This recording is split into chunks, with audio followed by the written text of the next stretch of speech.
Hey everybody, welcome back to the Grayzone. It's been maybe a few weeks or a few days since we've done one of these live streams, but this one is going to be, I think this will make up for it. We're going to be joined by a good friend of mine and by Aaron Mate, who's also, he's a colleague first, good friend second. I don't know if those two are interchangeable. I'm inside Grayzone Studios. Just had my friend Michael Tracy actually staying over here, so I had to clear a lot of hair off the desk before we got started because he was working at the desk while I was away for a few days. And yeah, we're going to be joined by Kim Iversen, formerly of The Hill. Welcome, Kim. Thanks for having me.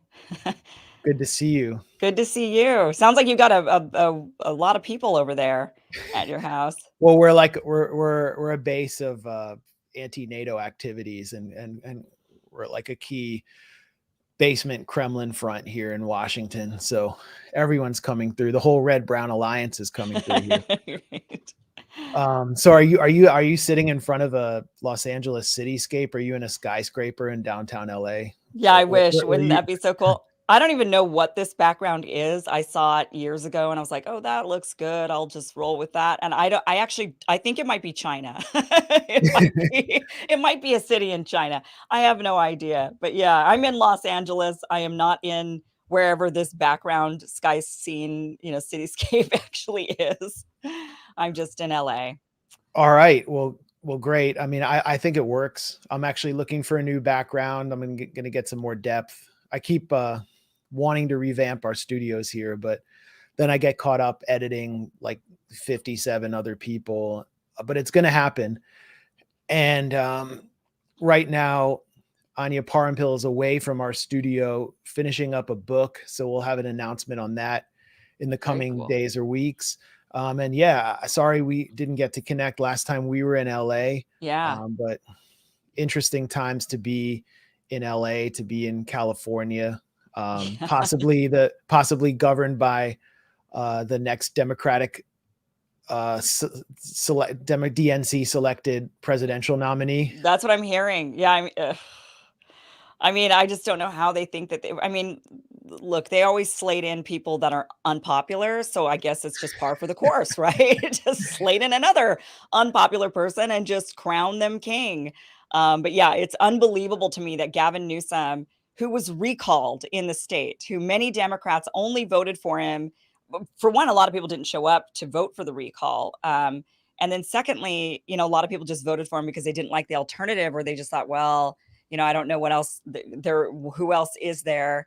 But he's not a popular governor. And so I don't know why they think they can just make him the new Joe Biden with Kamala Harris as I would imagine still as the VP nominee. So both from California, that's a little bit different. So I wonder if, how they're thinking of that one. But yeah, that's just Gavin Newsom. No way. That's the Democratic Party for you, though. Well, who cares what the people want? Damn the people. As Anya joked on Twitter, to the dismay of some Radlib followers, Gavin Newsom is actually Don Jr.'s Eskimo brother. So there's a possibility for some reaching across the aisle, so to speak. And that is true. Also appears to have been created out of the same hologram beamed from the mind of Klaus Schwab that brought us Justin Trudeau. I mean, this guy is the biggest Davos class phony. So I think that he's perfect material for a Democratic presidential nominee. And as you said, he survived the recall because the Republicans put up the biggest whack job they could find. And that's not going to fly in California, except in maybe some parts of the Inland Empire. Anyway, yeah. I brought you on because I wanted to talk about what took place at the Hill. I think it was a crime against journalism that you were excluded from an interview with one of the most seminal figures in American life in the last 2 years on a topic where you've just been ripping through the COVIDian narrative, which has just completely fallen apart in broad daylight, and the establishment is running away from it. You've been ripping through it with a buzzsaw. on the hills rising. You've also been going after the push for a new Cold War with China. You've been warning for months and months that a massive confrontation was coming over Taiwan that should be averted. You have been challenging the push for a conventional war with Russia over Ukraine for, I don't know, the better part of definitely for the better part of the year, but definitely since February. And you've been getting demonized and ruthlessly attacked in like in the Daily Beast, which just attacks anyone who goes against the establishment narrative. So basically, this, I don't know how you survived so long at a corporate owned outlet, except that the Hill did give you a lot of editorial freedom. But what wound up happening and what led to your departure? Yeah, I mean, I really was given a lot of editorial freedom when it came to my radar segment. So I didn't control the content for the rest of the show. And a lot of times what bothered me was, and I know it bothers, the other hosts too, but it's kind of the way it is because there's so many hosts and everyone's got different opinions, that topics will be thrown at us that we didn't really get a chance to fully research. So sometimes we just look like idiots on air. And we weren't writing the scripts that we were reading. But my radar segments were 100% me. I didn't even tell them what I was going to be talking about until oftentimes that morning. And I would just give them my script and say, here are the elements I want you to put in my script. So the radars are really, really controlled by the hosts. And that was really, it has been a lot of fun and challenging. It's a lot of work having to write like 1,200 words every single day kind of essay. But ultimately what happened was I was never limited, censored, or held back in any way. But the night before the Fauci interview, I found out that they were going to be interviewing Fauci. And I think, I found out, I don't know if I was supposed to find out. It was in a Slack. And in the Slack, someone said, hey, is Fauci confirmed? And when I saw that, I was like, Fauci, are we interviewing Fauci? And the producers then a couple of hours later called me and said, hey, when we submitted for the Fauci interview, they asked us who the hosts are going to be. And we told them Robbie and Batya. Batya Ungar Sargon was filling in that day for Brianna Drake Ray. And actually, Brianna doesn't ever do Mondays. So Batya was going to start rotating in on Mondays for when Brie wasn't there. And they called and said, we didn't put your name in there. And I said to them, well, then you better go back and tell them I'm in it, because if you don't, the audience is going to revolt. I mean, they will not accept that the person that they've been watching, particularly on this topic, is suddenly missing from the biggest person you could speak to about the COVID pandemic. So there's just no way they're going to accept it. And there's no way I'm going to accept it either. So you need to go back to the Fauci team and tell them that I'm in the interview. And they understood. I said, you don't want to have this. You don't want to have this moment where the audience is wondering why. I even mentioned like Crystal Ball and Kyle Kalinske. They have a show together, Crystal, Kyle and Friends, I think is what it's called. And there was a time when Bernie Sanders was being interviewed, and his like caveat was Kyle couldn't be in the interview. And they went along with that. And the audience was like, what in the world? Like, that's crazy. And so I told them, we don't want to be that. We don't want to be, and you don't want to just lose the audience's trust. So they seem to understand. And the next morning, I was showing up like this in my studio to pipe in. And we were going to do my radar and a couple of other segments. And then Fauci was up to be interviewed. And they called that morning and they said, hey, we decided not to go to the Fauci team after all. And we just want to move forward with the way it is already set up. We don't want to go back to them. And I just said, then the audience won't trust you. This is a giant mistake. I won't be able to stay. I've been telling my audience for the last year that I'm not censored, held back, or limited in any way. And how am I supposed to say that now to them when that's what's happening right here? So how am I supposed to go back to the audience and I'm not going to lie to them. And I don't know how I'm going to cover this up for you. I can't. So I don't know how I can stay, basically. And that was 2 hours before the interview. I proceeded to try to notify all the other producers, even the hosts, and let them know, like, Mayday, do not go through with this. This is going to be a disaster for the show, for the audience. This is not going to go over well. And they ultimately decided to go ahead and move forward with the interview. And then even after they did the interview, I said, just don't air it. Like, you can stop now. Just don't air it. You know, just don't go down this road. And they still chose to air it. So I'm no longer with the Hill. I mean, that's you know, it's just a really unfortunate that they felt at that time that an interview with Fauci was, for whatever reason, more valuable, even though it wasn't. Fauci talks to everybody. You know, he makes the rounds all the time in the media, and we always know what he's going to say because he says the same thing pretty much every single time. So it's Yeah. not like this big exclusive get. You know, it's not like he's coming down from his ivory tower once in a rare while to talk to people. He's always in the media, but they just treated it like this big exclusive, and they excluded me to get this supposed exclusive. And in the end, I just couldn't stay with the organization.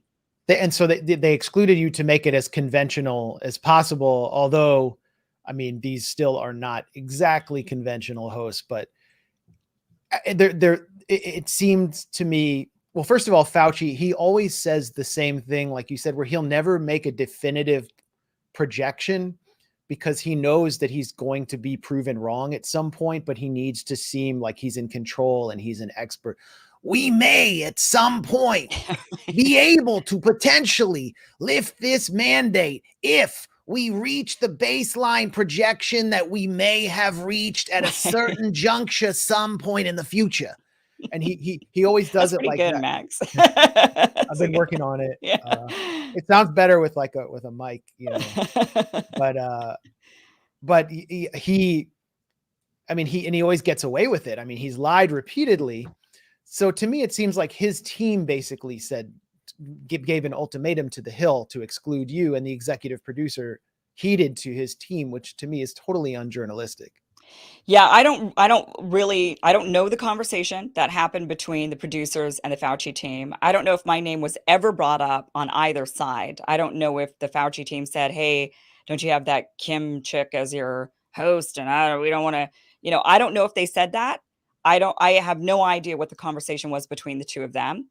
But yeah, what I do know is that clearly that the producers felt that, so if my name had not been brought up, if that's the case, they clearly thought that if they brought my name up, it would jeopardize getting the interview at all. And Right. they Right. favored getting the interview. And I told them, I said, look, if you go back to the Fauci team and tell them Kim's in the interview and they decide not to do it, then we go back to the audience and we tell the audience, here's a man who gets paid with our tax dollars and he's unwilling to face the American people. He doesn't want to be asked difficult questions on a show that has been largely criticizing him throughout the entire pandemic. And not just myself, but the other hosts as well have been critical of Fauci. So, you know, to maybe I've definitely been like the harshest, but everybody on that show had been critical to some degree. And so, you know, that I felt like was the better thing for the viewer was to be honest with them and to say, we went to the Fauci team. They agreed to do the interview, but when they found out Kim was in it, they backed out. Fine. Like, that is better that is more telling, I think, to the audience of what is really going on in our government than Fauci coming on and blabbing on about nonsense. Yeah. Yeah. Yeah. I mean, it really highlights or it exposes the octogenarian leadership class where you have Biden and Pelosi just kind of doddering around, unable to really even compensate for their demented personalities and even impersonate someone who's remotely competent. And Biden is completely hiding from the media. You had Jonathan Swan from Axios, who's sort of one of the main access journalists in the Beltway. I mean, he doesn't even hide that. He's just there to get interviews with high level people. And sometimes he'll ask a few critical questions. Biden has hid from him and virtually every other reporter, whereas Trump was all over the place. I mean, he was like out there in the White House Rose Garden. It was 90 degrees and he's wearing like a 3-piece Brooks Brothers suit and he's literally melting in the sun while Chris Wallace is peppering him with questions and just hammering him. Like, Trump didn't care. Biden is hiding. And Fauci, we can see that he is only subjected to harsh questioning when he appears before the Senate and Rand Paul is there. Right. Every other senator is kind of, and he brings literal tricks up his sleeve. Like, I was threatened by one of your followers on YouTube and they threatened my family. This is disgusting, Mr. Paul. And it's Rand Paul's just hammering him on gain of function and everything. But let's watch one of the highlights, or should we call it a low light, from this interview. I mean, it wasn't the worst interview because Fauci did get, I think, receive more scrutiny than he usually does. And he blatantly lied here.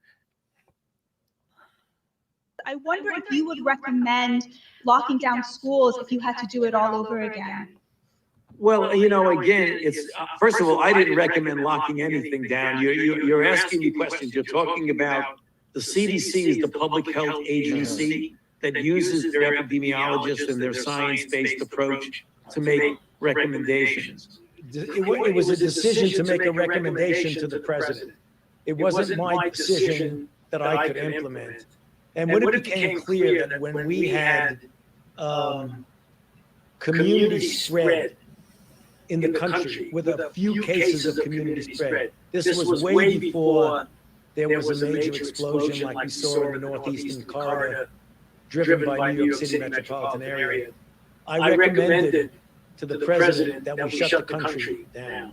I wonder if you would recommend locking down schools. So flip-flop Fauci, just like usual. That's what he does. Yeah, and he completely weaseled his way out where he said, well, it was the CDC that did it. Well, then what's his job? I mean, if his job, if it's the CDC that is meant to recommend all of these different measures, then what is his job in particular? What is he doing? Well, he was the guru. I mean, he was on stage with Trump, and that's how he initially became famous. And COVID became this kind of culture war issue where opposition to lockdowns became identified with Trumpianism and QAnon and MAGA and Fauci. Everything he said was anti-Trump and rational. Now we're here two years later, and we can see the catastrophic damage that has especially been done to youth, especially at-risk youth, poor children who are kept out of their schools and are struggling to recover. And an entire generation might have been lost. I mean, my friends who teach public school in inner cities tell me that it's a nightmare compared to the way it was before. I had a friend who lost a colleague to suicide. I mean, we can go on and on.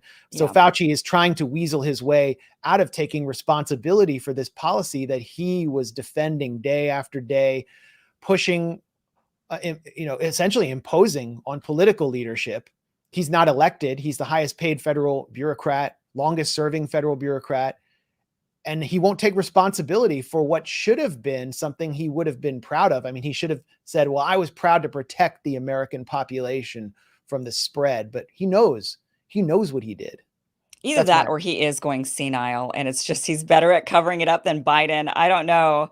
But certainly, I mean, look, his job is to make recommendations. That's why he was up there at the podium with Trump day in and day out with Dr. Birx, giving recommendations as to what people should be doing when it comes to the pandemic. That was literally his job. So if he's sitting there saying, no, not me, CDC, well, wait a minute here. I thought you were the one making these recommendations. Right. And same thing with like the masks when he was saying, well, I told people, I mean, he's been back and forth from 1 minute saying they're not effective to the next minute saying, well, I only said that because we wanted to spare supplies for the frontline workers.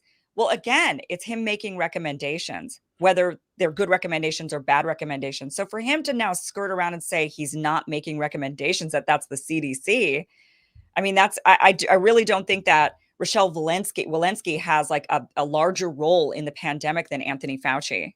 Well, she's a political appointee who you can see her clearly issuing recommendations that track with the politics of the moment for the Biden administration, where she's now opposed to school closures, reducing quarantine time, taking her foot off the gas on all the mandates because the Democrats can see the writing on the wall ahead of the midterms. And people, especially parents in suburban districts, the swing districts that, turned for Bill Clinton in the 90s, that Hillary Clinton targeted in 2016, they're furious about what's happening and the backlash is building. So Walensky's like, all right, let's just, but Fauci, he is his own entity. I mean, he commands, and I'm going to hope to in the future have RFK Jr. on to talk about his book, The Real Anthony Fauci. He has a new book out that's actually about the collapse of American liberalism that looks really interesting.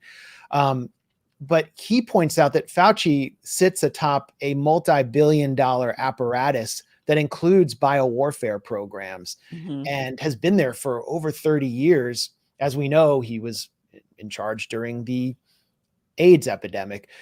So this is a figure who is not being held accountable. I guess what I wanted to ask you is what would you have said? You had Batia Ungar-Sasson there. I didn't even know she was affiliated with The Hill. I'm mostly familiar with her through the Jewish Daily Forward, where she's constantly inveighing against Palestinians and their defenders, and she's there in blue with a Star of David emphasizing her Zionism. I guess she was offering some critical commentary, but would seem to be a more acceptable person in mainstream media than someone like you, who's a defender of Palestinian rights, I guess, but that's a separate issue. What would you have said? There was no follow-up there, as far as I know, when Fauci just lied. What would you have said? Yeah, well, I mean, I would have absolutely called him out, saying, well, then what you've been making recommendations this entire time. And of course, I wish we would have had, somebody really on the fly, right, pulling up these clips of all of the Fauci flip-flops, but really just pushing back on a lot of his answers, saying, then what was your role? If your role wasn't to make the recommendations, if you're claiming that that was the CDC and not you, then what were you doing during that time? What was your role? I think that would be an important question to ask him. But during the interview, I really wanted to press him a lot on, my plan. Now, Batya has been very critical of Fauci and the lockdowns on children. That is something that she has been critical of. Robbie has been very critical of the mask mandates. And then I was critical of all of it, right? But for me, the most egregious and I think the most consequential issue that is still affecting people today are the mandates. We do still have vaccine mandates on people. People that are not American citizens cannot travel into the United States right now if they're unvaccinated. We can travel to Europe. Unvaccinated people can travel to Europe, but unvaccinated Europeans cannot travel to America. That is why Novak Djokovic cannot come into the United States to play at the US Open. Right. We're seeing college students still getting these doses before they can attend university. Right.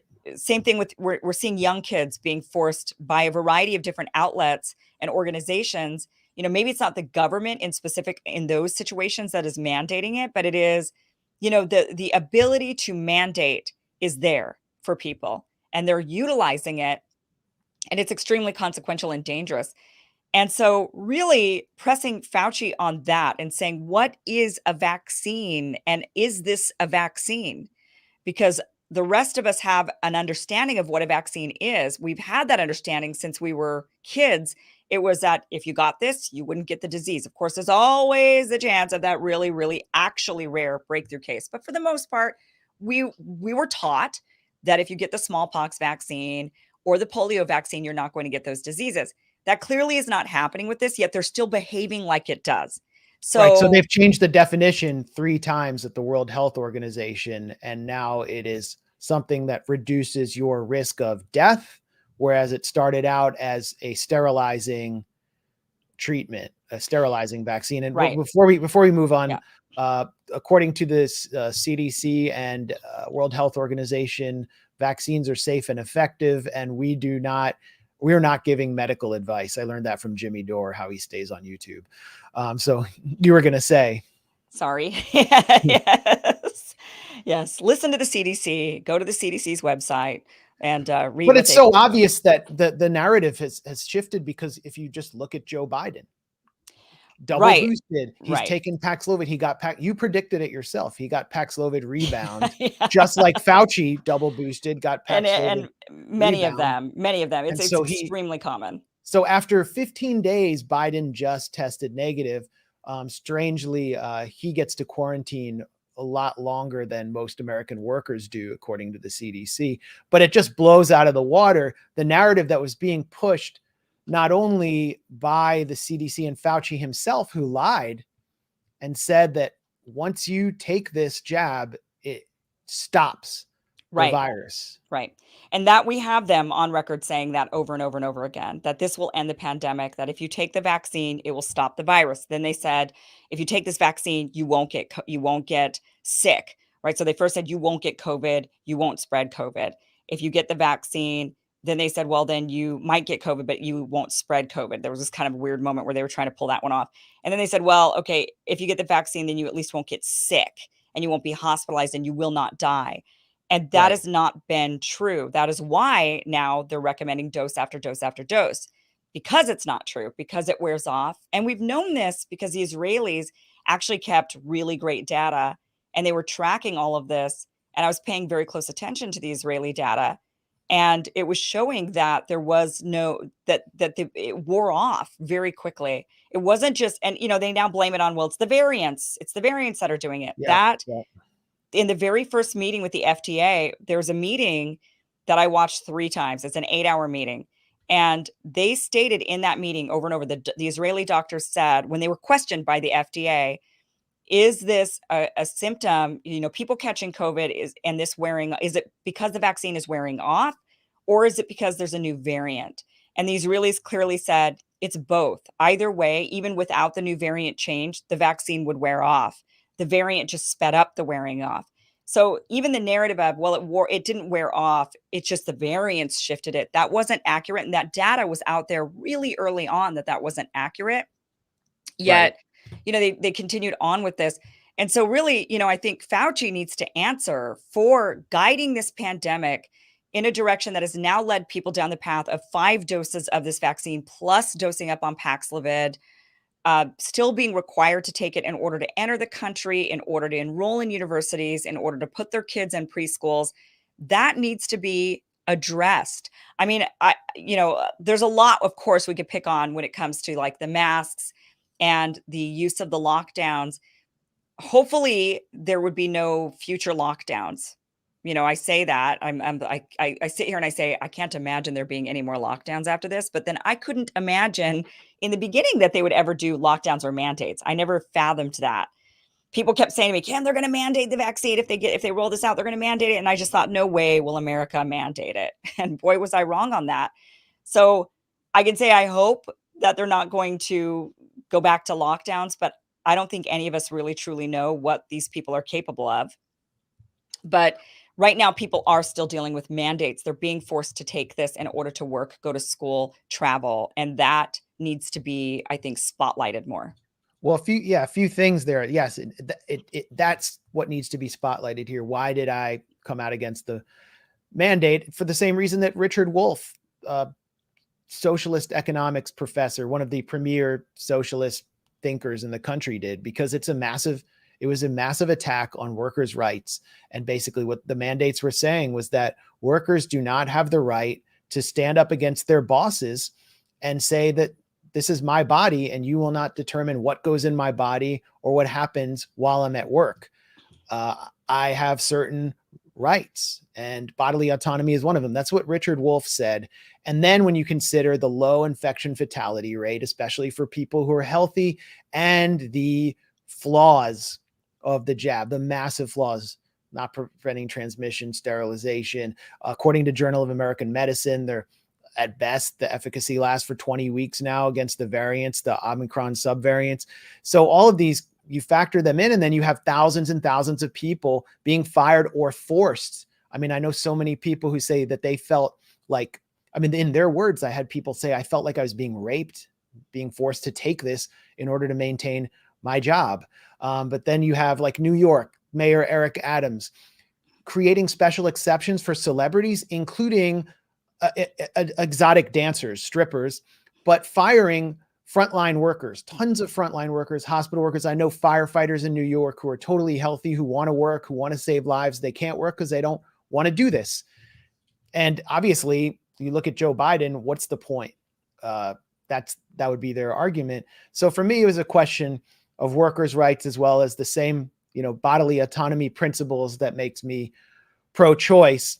And then you have the societal damage of all of the other lockdowns, mandates. And what was interesting to me on that is that so many people that were on the left that argue for workers' rights, right? They're always arguing against the corporation. What I found so interesting about many of them that were arguing for the mandates or very, is that they would use the argument saying, well, it's the company's right to mandate this because if you take it, then you're not going to be as sick and out of work for as long. And I just thought, Yeah. are you listening to yourself? So you're basically saying the company has the right to force you, you've got to work for the man. And it's, you come back and work for this corporation, and how dare you get sick? So the corporation could do what they need to do to force you to not get sick so that you could continue to work. And I just thought, Right. that is so odd coming from, I could hear that coming from a different group of people, but not from the leftists that were claiming to be, against corporate power. Well, and the same leftists who question foreign policy experts would emphasize that we need to trust the experts, including Fauci, and they never questioned the science for various reasons, which I can get into. I really recommend Christian Parenti's piece that's on our site on the lockdown left. It's essentially a letter to the lockdown left, just a devastating takedown of all of the logic that they accepted. I did an interview with him at Rockfin. It's on my Rockfin channel. Just search Max Blumenthal at Rockfin to hear his arguments out.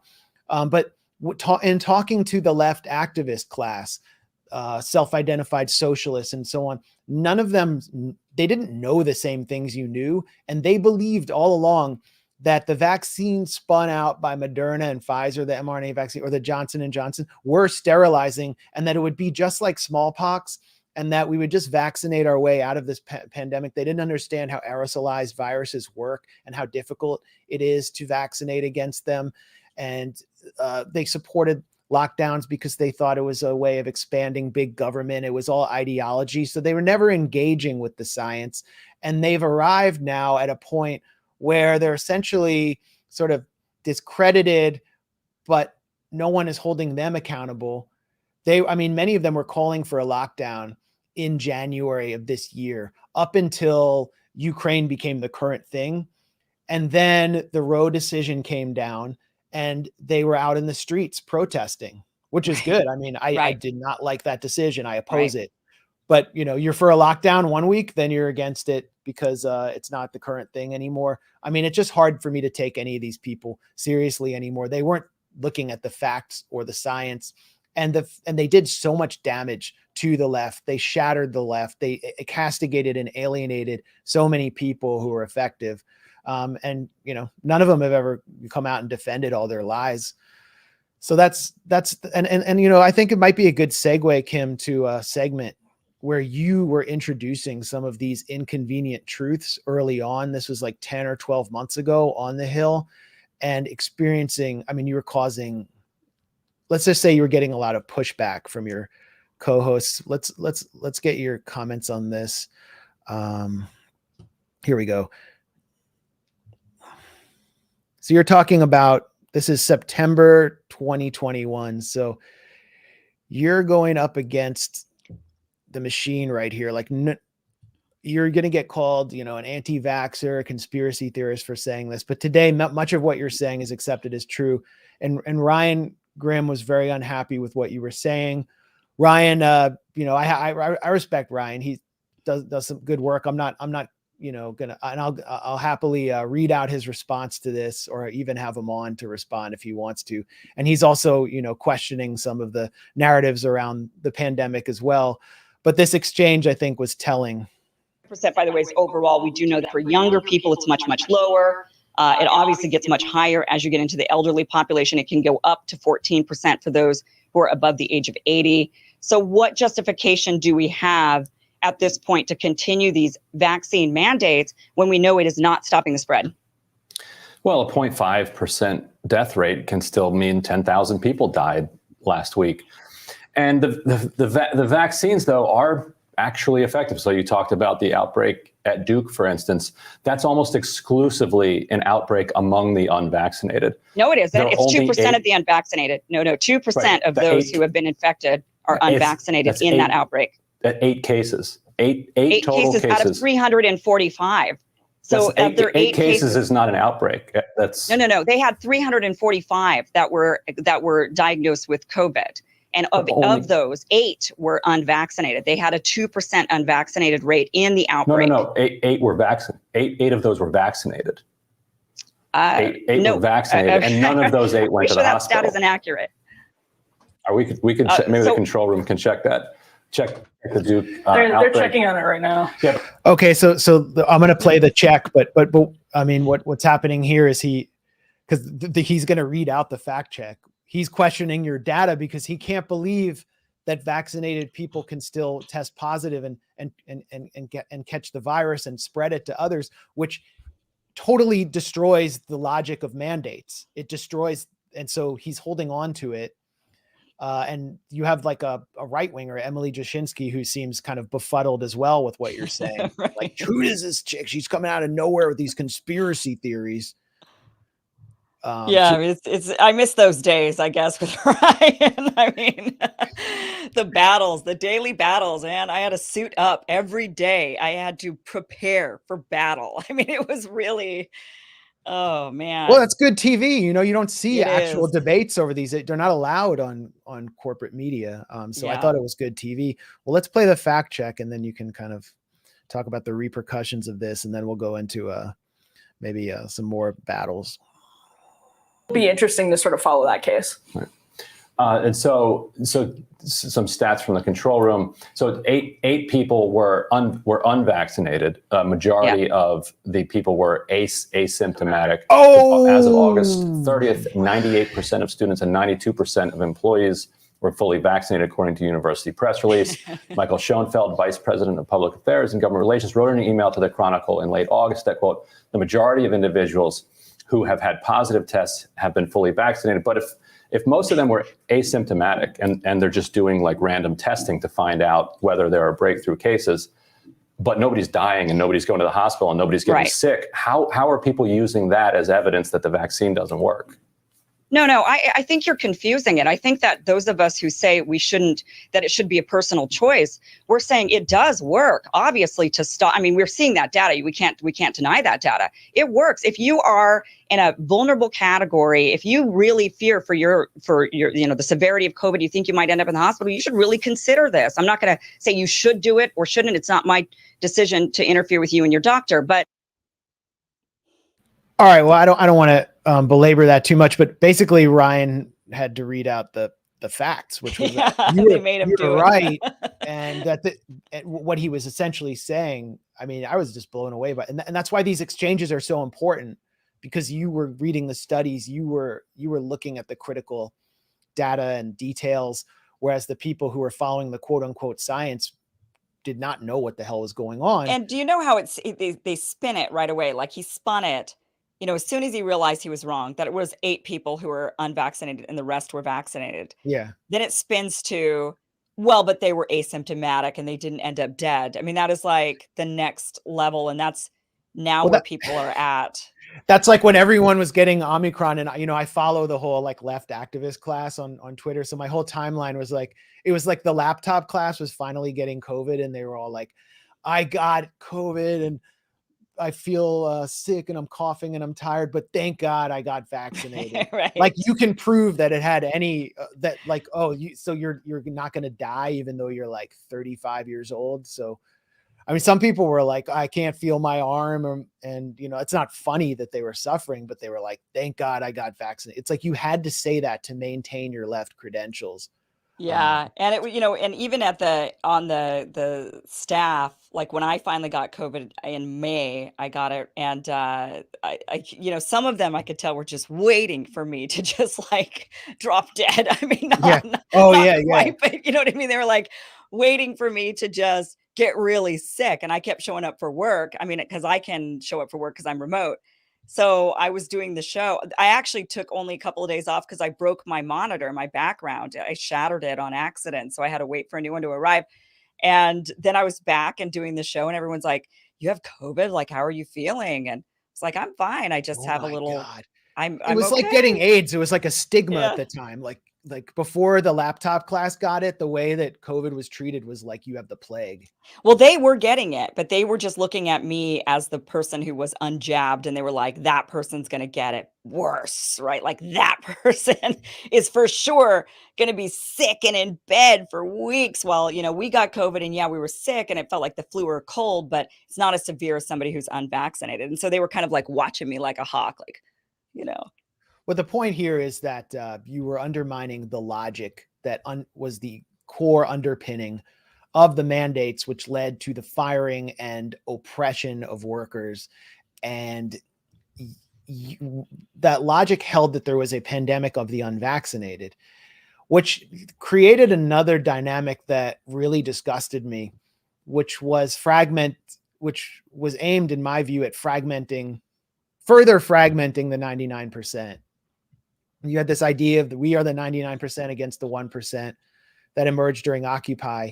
And now you have the vaccinated versus the unvaccinated, along with every other social division. It was a completely false divide based on, that's not from COVID, I don't think.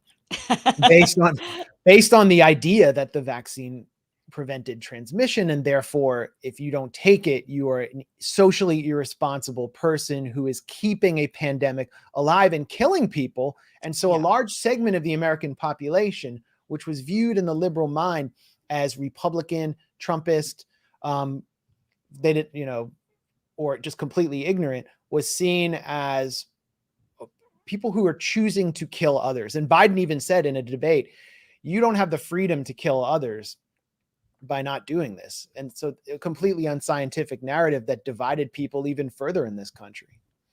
Yeah, unfortunately. And, you know, many of us lost very close friends or family members. You know, I recently got married and I had family that would not show up to my wedding because they just believe that I'm responsible for murdering people because I was saying the vaccine doesn't stop the spread. Right.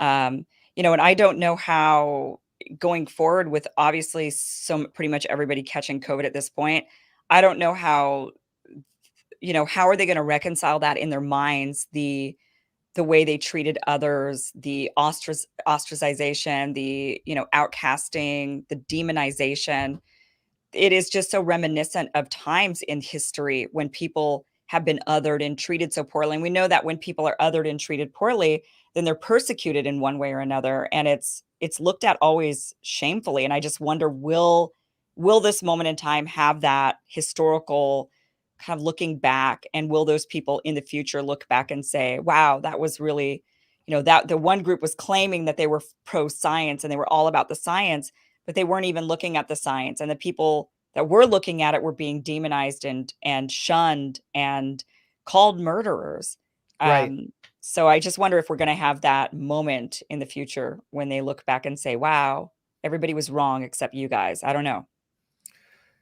Well, when we're dead in the future, 100 years from now. When you consider that Dick Cheney is being touted as a hero of the liberal resistance now, I mean, to me, that's the moral equivalent of Japanese nationalists worshiping war criminals at the Yasukuni Shrine. It is I mean, I don't want to make Nazi analogies because it's too obvious, but Germany at least had a national historical reckoning. There is no reckoning in this country. Why? Because Iraqis are Arabs and are seen as subhuman, because the US did not pay the same price that Germany paid. I suppose it didn't lose major cities in that war. Instead, Iraq lost major cities to ISIS. Mm-hmm. So there's no record in my lifetime of any historical accountability. And what I think we're dealing with now is endless emergency, a state of permanent emergency where these current things or manufactured crises or overhyped crises keep the public in a state of paralysis and hypnosis, so that it's easier for them to be manipulated and pushed into the official, compliance with the official agenda. The pandemic was part of that. Ukraine was sort of the next phase. And in each of these current things, there is a massive, there is a massive act of wealth extraction from the public that takes place, often early on.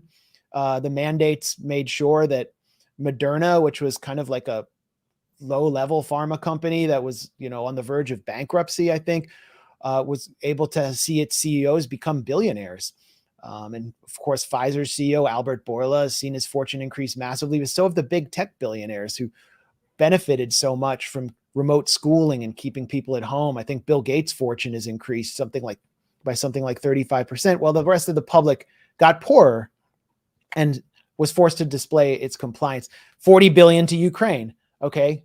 That wealth was extracted. And now we're starting to see some critical reporting on Ukraine. We're going to talk about that with Aaron Mate in the next hour. So the current thing is ending there after the billionaire class gets its money. Capital is involved in all of these. And it's really sad that the critics, the finest critics of our time on the left, were paralyzed and hypnotized by the COVIDian narrative throughout the past 2 years. Yeah, there definitely were a lot of them, unfortunately. And I just remember at the very beginning of the pandemic when I was making videos in my house, like I do now. And I genuinely thought for sure, because I had been in the same line of thinking with so many people on the left, so many of the other progressives in the independent media space. And I really believed that we all would be on the same page with this one too. I was just putting out my videos thinking, this is insane. One of my earliest videos on the pandemic was actually I called it the greatest wealth heist, and how the lockdowns were going to they were not going to be, because people on the left were saying, if you are pro staying open, then you're for the corporations. You're pro corporation. Right. And I was saying, no, you guys have this wrong. The economy is not the corporations in Wall Street. The economy is mom and pop shops, the restaurant workers, the Uber drivers. Like, that's the economy. And if we shut the economy down, this is going to be the greatest wealth heist we've ever seen. And I did that back in May of 2020.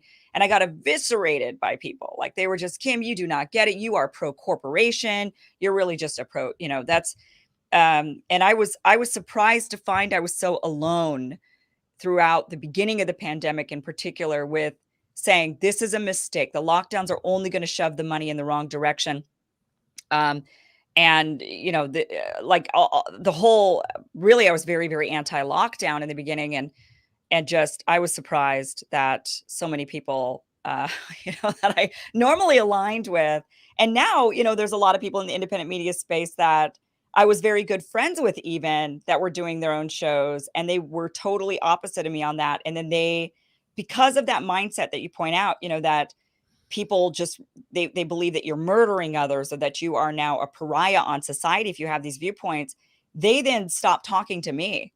It wasn't me that stopped wanting to reach out to them. It was them thinking, you have gone too far, Kim. Like, you are now a right-wing, crazy QAnoner.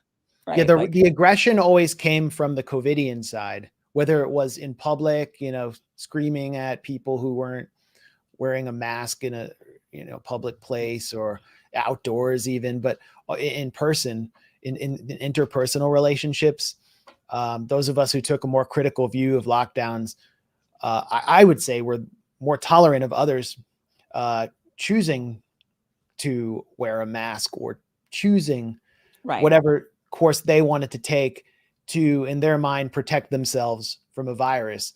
And so I experienced the same thing you did. And there's no accountability for it. And there's never any attempt to debate any of this in the open. No, they still, some of them, I've as with Fauci and you. Yeah, right. And they'll even, some of the other commentators or whatever that have been very pro lockdown and pro vaccine and stuff, pro mandate, I should say, they still call me crazy and a conspiracy theorist. And I'm like, how do you get away with that? How is it that I'm still the conspiracy theorist for saying the vaccine doesn't stop the spread? Well, it's also just the impact of global lockdowns. The World Bank is projecting something like 100 million people will fall into poverty this year as the result of the sustained effect of lockdowns. You look at what's happening in Sri Lanka, where it lost its entire tourism industry that accounted for 10% of its whole economy. You can look at Senegal, which lost its fishing industry. You can look at Honduras, where bus drivers set up massive barricades across the country because they lost all their business. Look at what's happening in Cuba right now, where they're facing massive fires and matanzas at their power plant because of the U.S. siege, this ongoing siege, and they can't replace the parts. But they've lost the core of their special economy since the collapse of the Soviet Union, which is tourism, which began with the quarantines and preventing tourists from coming to Cuba. It wasn't just a decision made by the Cuban government. It was the Western wealthy governments that told their citizens, you cannot go. And the tourism isn't coming back. People I know on the island and who are just there have told me the situation there is worse than at any point during the special period. So you're seeing too bad Fidel Castro won't step down and from being the leader of Cuba, right? That's why they're still under these harsh sanctions, right? Because Fidel Castro is still their leader, right? Is that? Yeah. Well, I just saw this as a sort of medically ineffective NPI that was an act of self-sanctioning, and it is actually, playing out further. We're going to have an article up on the Grayzone this week about the enforced transformation of food systems at a period of massive food shortages, thanks in large part to the West blockade of Russia. These crazy policies are tumbling out of these these billionaire-backed policy forums that conceived lockdowns in the first place, and they're just leading to mass death around the globe. And again, like I was just like you, called crazy when I came out and said, this needs to end. When I looked at what was happening in Australia or New Zealand, where Jacinda Ardern, the sort of like their version of, she's sort of like the global AOC or something. Yeah. She gave a press conference and said, you need to stay in your bubbles. Do not talk to your neighbors, stay inside.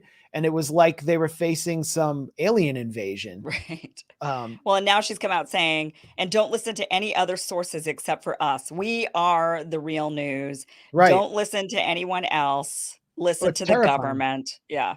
She has a $50 million media incubator to support basically government or state media, but through private or nonprofit entities. Completely devious figure.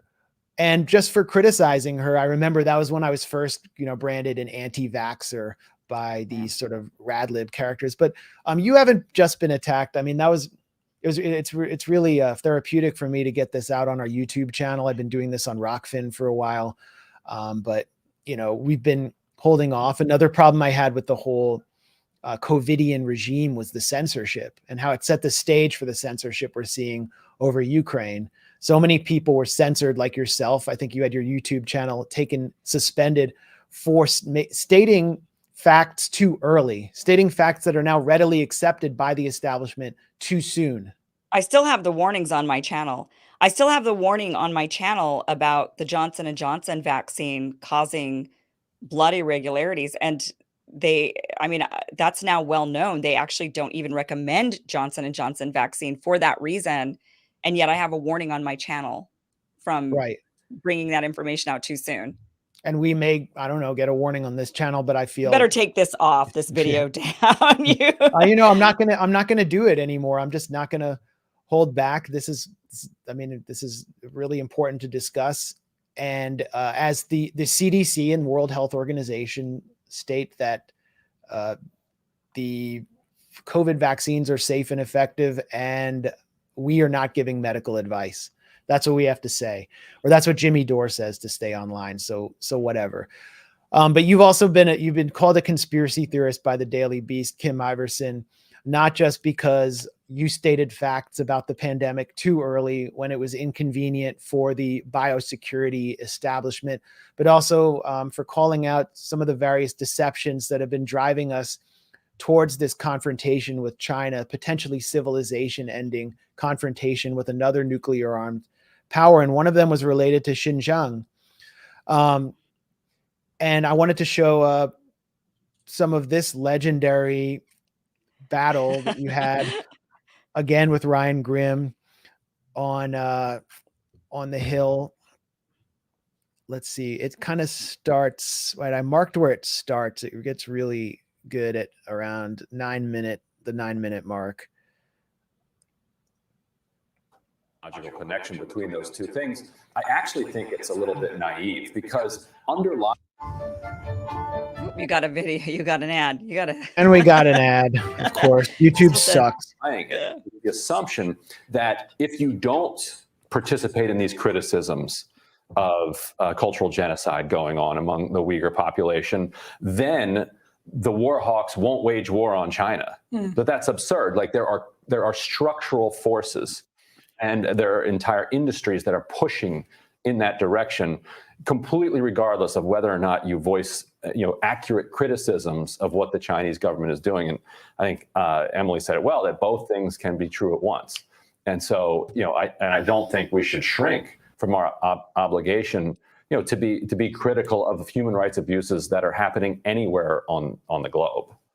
Well, interestingly, every Muslim country minus Turkey, I believe, actually is in alignment with China. I don't want to hear from the United Arab Emirates or Saudi Arabia on human rights. I just don't care what they have to say. No, but I mean, regarding whether or not there's an actual whether or not there's an actual ethnic cleansing going on against Muslims in China. They have their own they have their own geopolitical reasons, and pointing to the idea that, well, these people are Muslims and they say nothing bad is happening there is just not a serious inquiry into what's actually happening when we can talk to people who escaped from it. Yeah, they've been. Yeah, sure. I mean, they're separatists. There is definitely a separatist movement. So you're going to get two sides of a story for sure. You're going to get people that absolutely want to break away from China. They want their own place. And so I think that right now it's way too early for anybody to make any sort of claims. That I think it's way too late. It's way too late. Yeah. Okay, let's move ahead a little. But you can see it's starting to heat up. I don't know if there's anything you want to. I mean, no, well, just the mention of the cultural genocide. I mean, that was kind of how things shifted from actual genocide to suddenly, well, there's no bodies. We're not seeing refugees fleeing. So now it's okay. Well, it's cultural. There's eradicating a culture. It's just interesting how, again, the narrative shifts. It goes from stops the spread to, well, it doesn't, you didn't die. Right. Yeah. And so it's the same sort of logic, the same sort of jump. Yeah.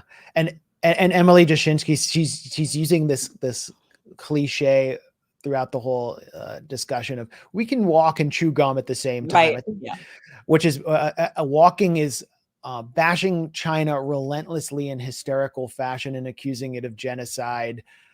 And then chewing gum is that we will prevent conflict and stop cultivating the U.S. public to support that conflict. And that was her line. And Ryan's basically ignoring the fact that Uyghur separatism has been cultivated by the U.S. government, and that there is actually, well, even by the Chinese government. They kind of did it to themselves a little bit in the beginning, because they were also they were following a similar playbook of counter Soviets. So what can we do to counter Soviets? And they also propped up they definitely encouraged and propped up the radicalization of certain subsets of their population in order to counter the Soviets. Yeah, and you had the sort of the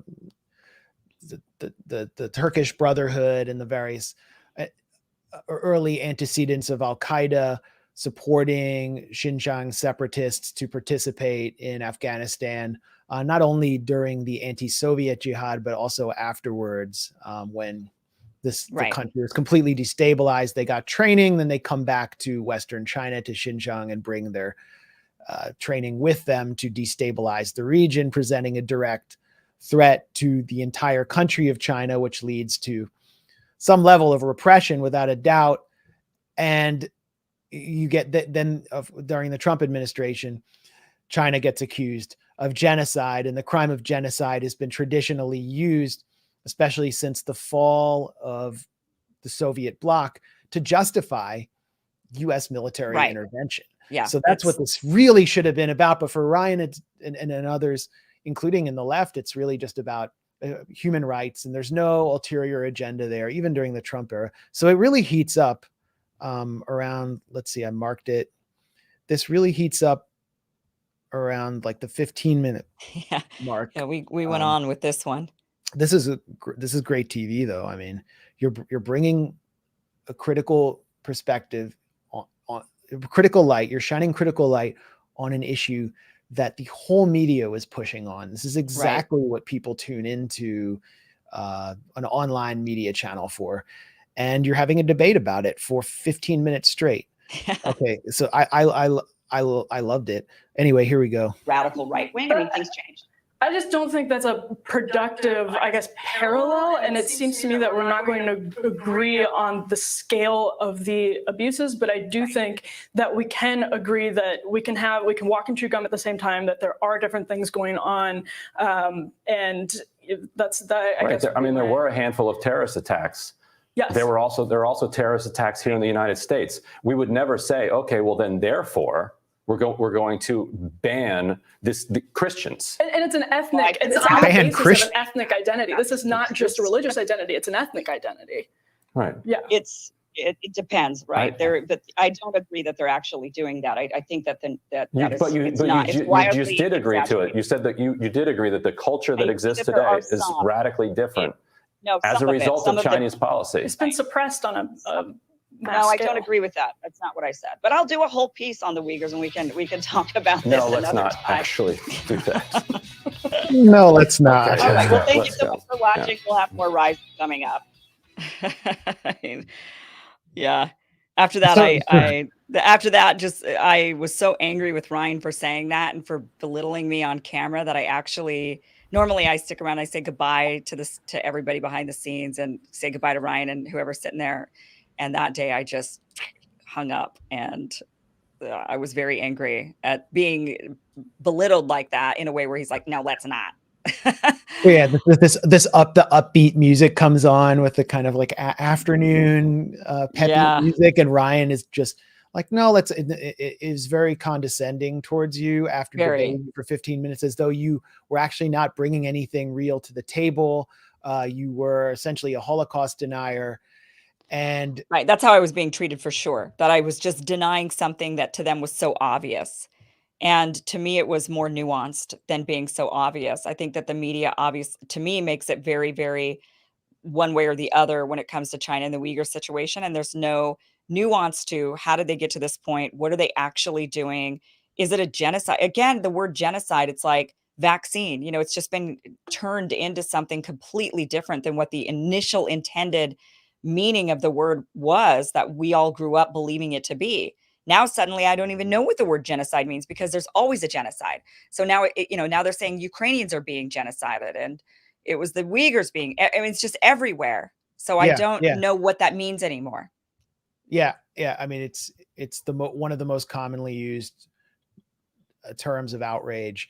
And Ryan was also saying, the U.S. faced terrorism, but it didn't crack down on, it didn't ban Christians. So he's saying we just bombed them. We just went over to the Middle East and just eradicated tons of people. Talk about a genocide. Just not Christians, but Muslims. Like, how about a 20-year-long war on terror? Right. War on terror. That killed hundreds of thousands of people.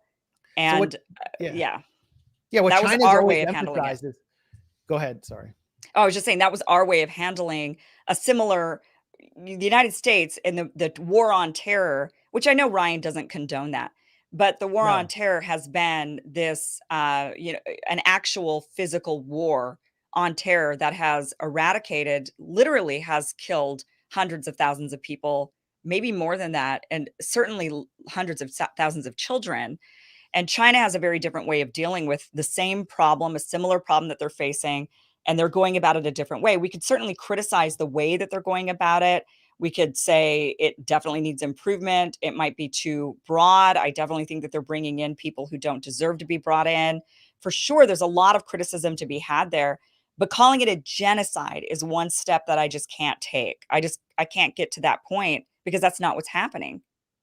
Yeah. And another point that Ryan made was that, an assertion he made, which you hear a lot about Xinjiang, is that China has banned the Muslim religion, the Islamic faith. Right, which is not true. Which is not true. And you see a lot of satellite imagery from Bellingcat shows mosques were destroyed. And then you often look at what happened there, and it was, a renovation, or there's another mosque being built elsewhere. But there are mosques there. There are Muslim ceremonies. They celebrate Ramadan openly. But as you pointed out during this interview, the Salafi strain, or what is more commonly known as Wahhabism, the kind of Saudi export, which has formed the ideological basis for al-Qaeda adherents. I mean, it doesn't mean that all Salafi people or adherents of a Salafism are supporters of terror or even violence. Many of them are, the majority may even be peaceful, but that is illegal. That is what, beard length is looked for in Xinjiang. And you pointed that out. That's what would be called being nuanced. It's a sect of the Islam religion that the Chinese don't accept in their communities. So you can be Muslim of any other sect. You just can't practice that particular form.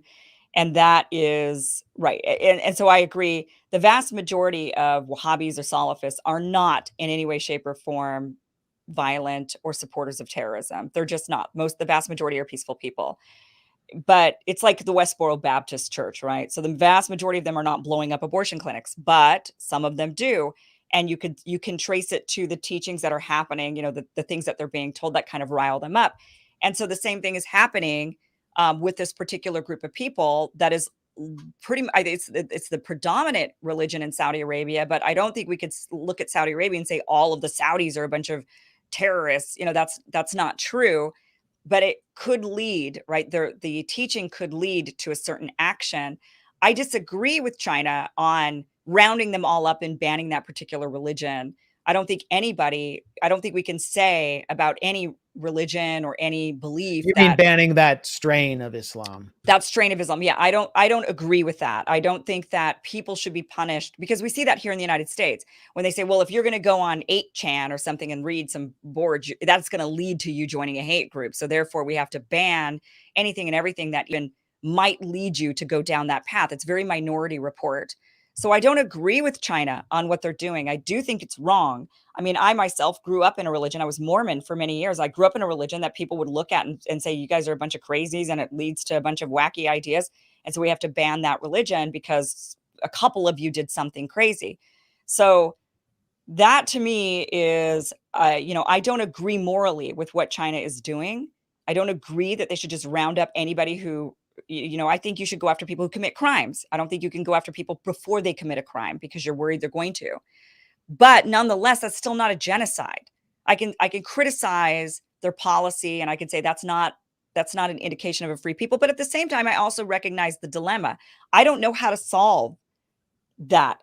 We haven't figured that out. The United States and the West, our answer to Salafist Wahhabism that grows and sprouts into terrorist cells is to bomb them, and also to bomb all the women and children that are there as well, and the innocent people along with them.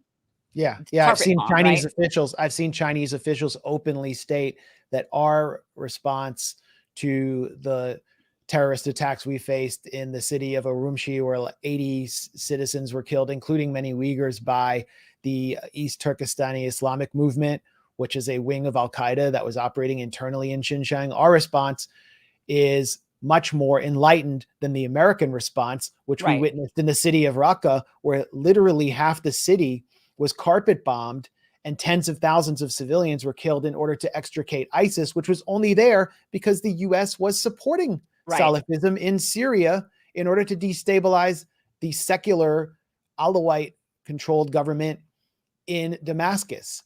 Yeah, and I agree with China on that. I mean, I agree that their method, though I might not agree with the method because of where that leads, I agree that it is a better method. I mean, if I'm going to have to choose for myself, for example, if I'm in this town and I'm about to be bombed by the United States or rounded up and taken to a re-education camp where they try to give me skill and an education and tell me that my religion is wrong, I'd rather them try to brainwash me. I mean, or unbrainwash me, however you want to look at it, right? I mean, I would prefer that method over just my children being bombed right in front of me. So I agree on that front. And I also agree that I don't think anyone has been able to solve the problem. I don't know if anybody has a solution to solve the problem of the extremism that rises. I mean, I think many of us have a solution, which is stop breeding it, right? Don't do things that make it worse, that cultivate it. Don't spend money on it. Don't, upset them to where they get so enraged they feel like that is their only option. I mean, there's other things we could do for sure. But this is just sort of, this discussion that we're having was so forbidden in corporate media to even address China's response as anything other than a genocide that aims to exterminate people who are not communist drones. And you see the same dynamic inside the Hill, even with someone who's one of the more intelligent Beltway journalists, Ryan Grimm, definitely more critical minded, as we both know, than most of his colleagues in the Beltway mainstream media, where he is asserting that China has outlawed Islam, period. And that's just false. So I thought that was an interesting component of the debate. And that debate, by the way, was cited by the Daily Beast, which is one of the sort of enforcers of the neoliberal establishment, to basically they were essentially pushing to get you out of the Hill through this article. Yeah. And branding you as a conspiracy theorist. Right. It's a smear. I mean, to say, oh, she's a Uyghur genocide denier. Right. I mean, that's a smear. It's like calling me a Holocaust denier. Right. They absolutely. Well, right. They're trying to smear me. Now, I don't know who their source is inside of the Hill. I never could figure it out. I have a couple of suspicions as to who they might be talking to that gives them all of this information, that gives Justin Baragona, whatever his name is, the information, because he claims to have, sources inside the Hill that were telling him these things. And I'm sure he does. I don't know. We needed 4 reporters for this. I don't know if you can see. We have. Oh, wow. There's more than that. Yeah. 4. I didn't know so many worked on this one. On the Iversen beat. I guess, like, I'm flattered now that you pointed that out. I thought it was just 4. Wow. Yeah. Anything anti-establishment, you'll see these names defending the establishment's imperatives, especially this guy Baragona. Yeah. But Bellingcat calling me a Syrian, a paid genocide. by or just paid by Assad. They claim that Jimmy Dore and I were funded by pro Assad organizations. Me or too. Something. Me too. Yeah, were you on that one too? Well, I mean, we there's the Serena Shim award. Oh, right. So anybody who accepted that was now funded by Assad. I mean, they were trying to connect it to the Syrian government and Right. create some air of illegality when it was an anti-war foundation or a nonprofit in San Francisco that was giving out these awards. Paul LaRuti oversees it. I mean, he's given out aid in Palestine. He was on the Mavi Marmara flotilla that was attacked by Israeli commandos and 10 activists were killed. I mean, he was a witness to that slaughter. He's provided aid in Cuba to circumvent the US embargo legally. And he's also, I've personally seen him and Rick Sterling, another anti-war activist in San Francisco, give aid in the city of Homs to families that have been affected by the war in Syria. I've personally seen them go to deliver aid. That's what they do. And they are getting that aid and support from Americans, from completely private sources that have nothing to do with the Syrian government. The problem was they were giving the aid to citizens on the loyalist side who had their homes destroyed or their lives destroyed by the so-called moderate rebels backed by the US and its allies. So they're seen as sort of helping the enemy there, as well as the Palestinians and the Cubans. So that's really what this is all about. I mean, it all kind of comes together, and we see you painted as a conspiracy theorist. What do you think about that label?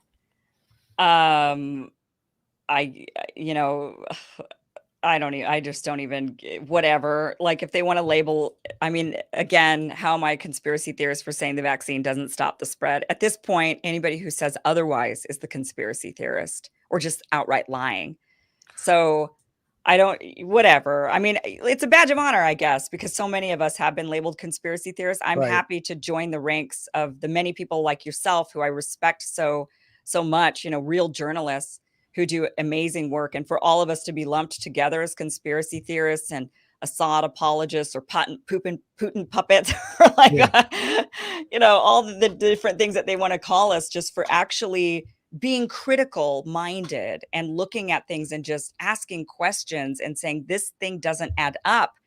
and then adding it up ourselves and saying, yeah, you know, guys, 2 + 2 is not 5. So we're seeing this, but then we're the conspiracy theorists. It's an Right. honor. Right. No, definitely. I think intelligent people see through that label increasingly. The label first kind of came into popular currency through US intelligence introducing it to attack Mark Lane, who was investigating the assassination of John F. Kennedy, and producing some pretty inconvenient material for the CIA. And the idea is that you are offering theories about a conspiracy that takes place between powerful people in private, as if there's something inherently wrong with that. I think we should interrogate the term, because in many cases, conspiracy theorists do offer misinformation or they get duped. But in many other cases, what they're doing is presenting conspiracy facts. Right. And history, as Michael Parenti has pointed out in one of his most important lectures, unfortunately, there isn't video of it. I think it was called Conspiracy and Power. I constantly get the name of it wrong, but it's on YouTube. It was taped by Pacifica. Is that our history is actually shaped through conspiracies between powerful people who are unaccountable to the public. And I think that is increasingly the case when there is more and more wealth held by billionaires, when there are more billionaires than at any point in human history. I mean, we're in a gilded age with mass securitization and digitalization of society, and they're more protected and powerful than ever. So I think we need to interrogate that term and question or look at those who use it to counter arguments that they can't defeat on the merits, to look at them with suspicion. And it's the Daily Beast that constantly uses this term. I wanted to ask you about the person who is seen as the seminal conspiracy theorist, who has gotten, in my opinion, many things wrong and spread misinformation, who's even admitted to doing so. That would be Alex Jones. Alex Jones has also said things that have turned out to be true, whether you like him or not. I mean, I don't know. He's just someone who's just like completely his political position and mine, I think, are very distinct, but he's been in the crosshairs of this kind of counter disinformation industry that's state backed, especially since 2017, when he was removed in coordinated fashion from all social media platforms, from Instagram to Twitter to Pinterest. And I actually came out and opposed that, not because I was saying I'm a great InfoWars fan, but because he's the canary in the coal mine. They're going after the easiest target. And I saw all these left lib accounts just cheering it on, like, yes, we got rid of that monster. Well, now he has just been fined something like $41 million. 49 and a half. Well, it's a total of, it ends up being like 49 and a half total. He's been sued by the parents of a victim of the Sandy Hook shooting in Connecticut. Was it Connecticut? This one was Texas, but then he's got a couple of Connecticut cases and another one in Texas. He's got 13 plaintiffs going against him in various different lawsuits. This one was dealing with 2 of them. Okay.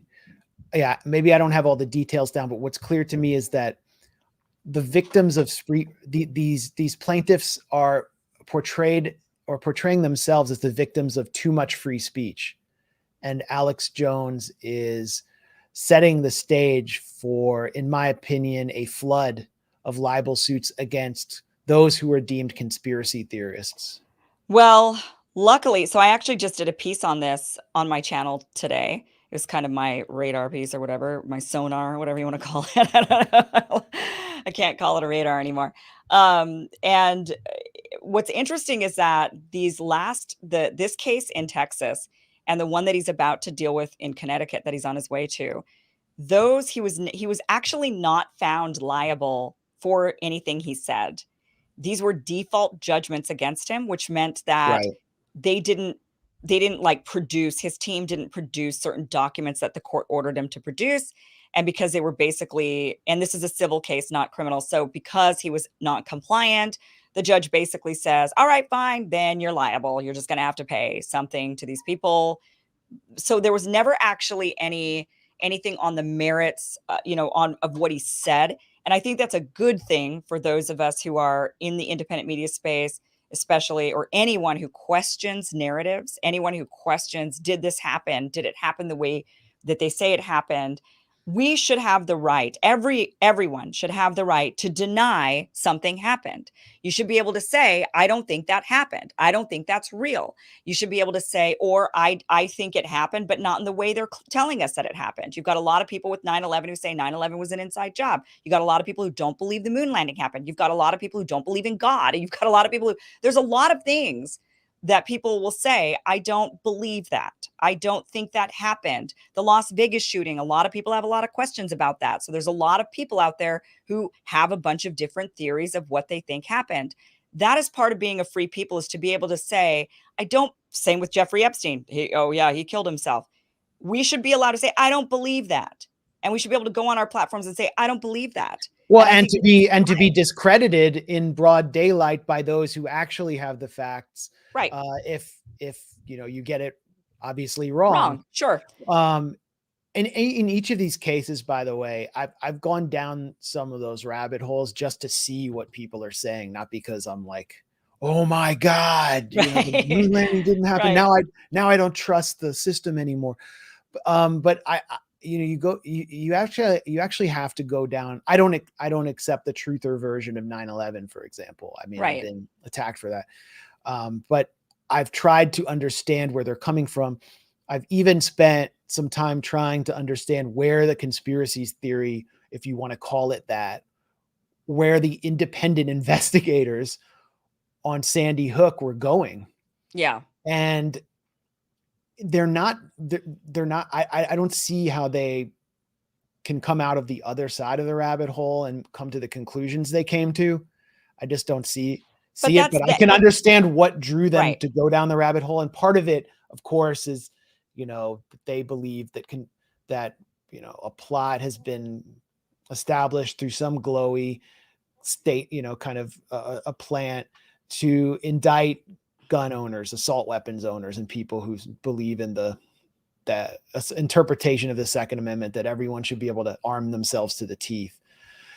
And that's where they're coming from. But then there are weird contradictions in different reports that lead them further down the rabbit hole. Right.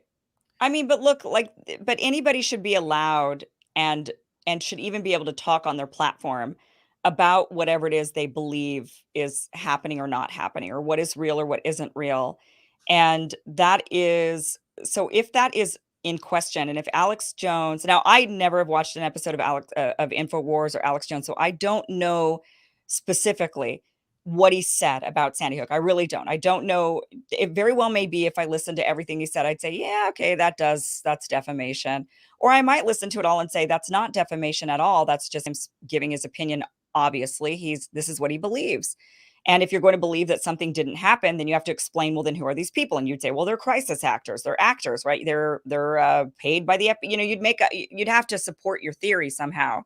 So I don't think Alex Jones knew anything more about Sandy Hook than the rest of us. We all saw it happen.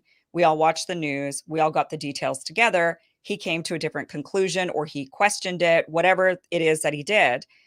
We have got to be able to do that. Even if I don't agree, or I find it abhorrent or disgusting, or I am just like, you're an idiot, obviously it's this, whatever it is we think about that person giving their opinion or their theory, we have to allow that theory to happen. And for it to be now possibly, again, I don't know specifically, and this court case never went to the point of proving that it was defamation.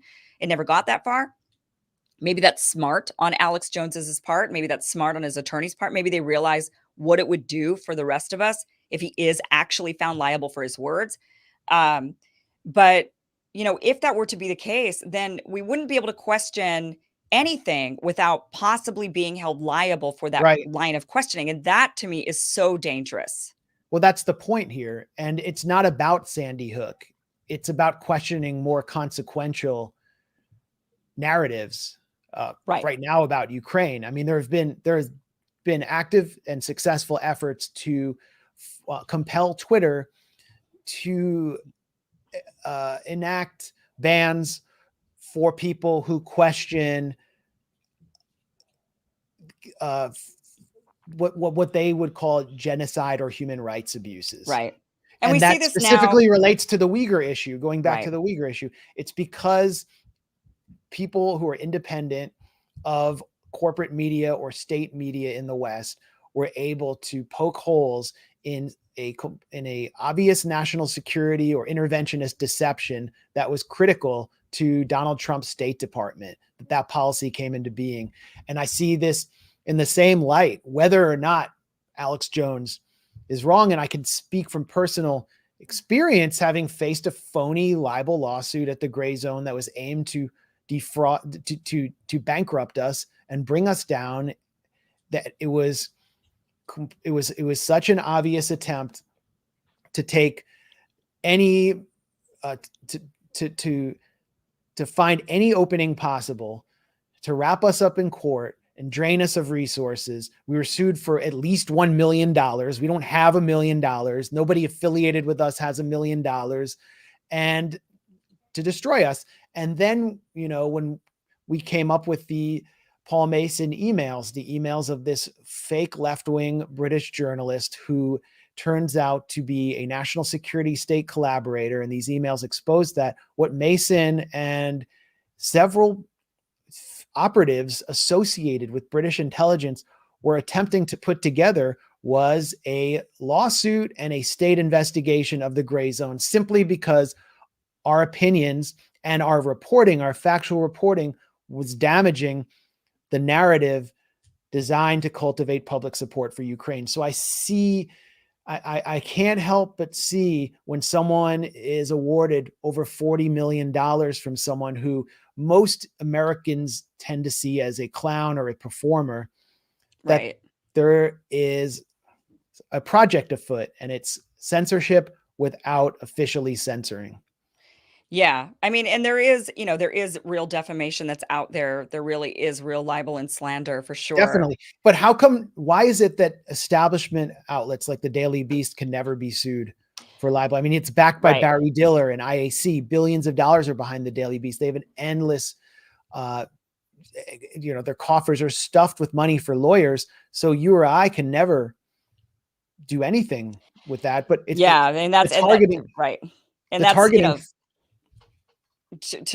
But I do feel like, part of me now begins to question, should they be held liable for like calling us conspiracy theorists or whatever it is that they want to claim, knowing that is reputation damaging, right? Knowing that is meant to harm to the point where they take you down.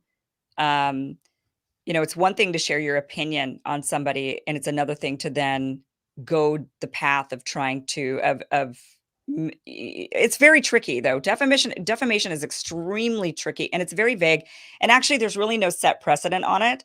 It really is dependent, and I think in the Alex Jones case, it's so dependent on the mindset of the jury and how the jury perceives that particular situation, whether or not it's defamation. And so I think what they were banking on is that, and the judge, right? So it's just they're banking on the public consensus being against Alex Jones, that they could then take him down. And they weren't able to really, because Alex Jones didn't get to the point. He didn't allow the court case, whether it was by plan and design or not, or just because he doesn't care and he wasn't following through with the lawsuit. I'm not really sure why he allowed it to go to a default judgment.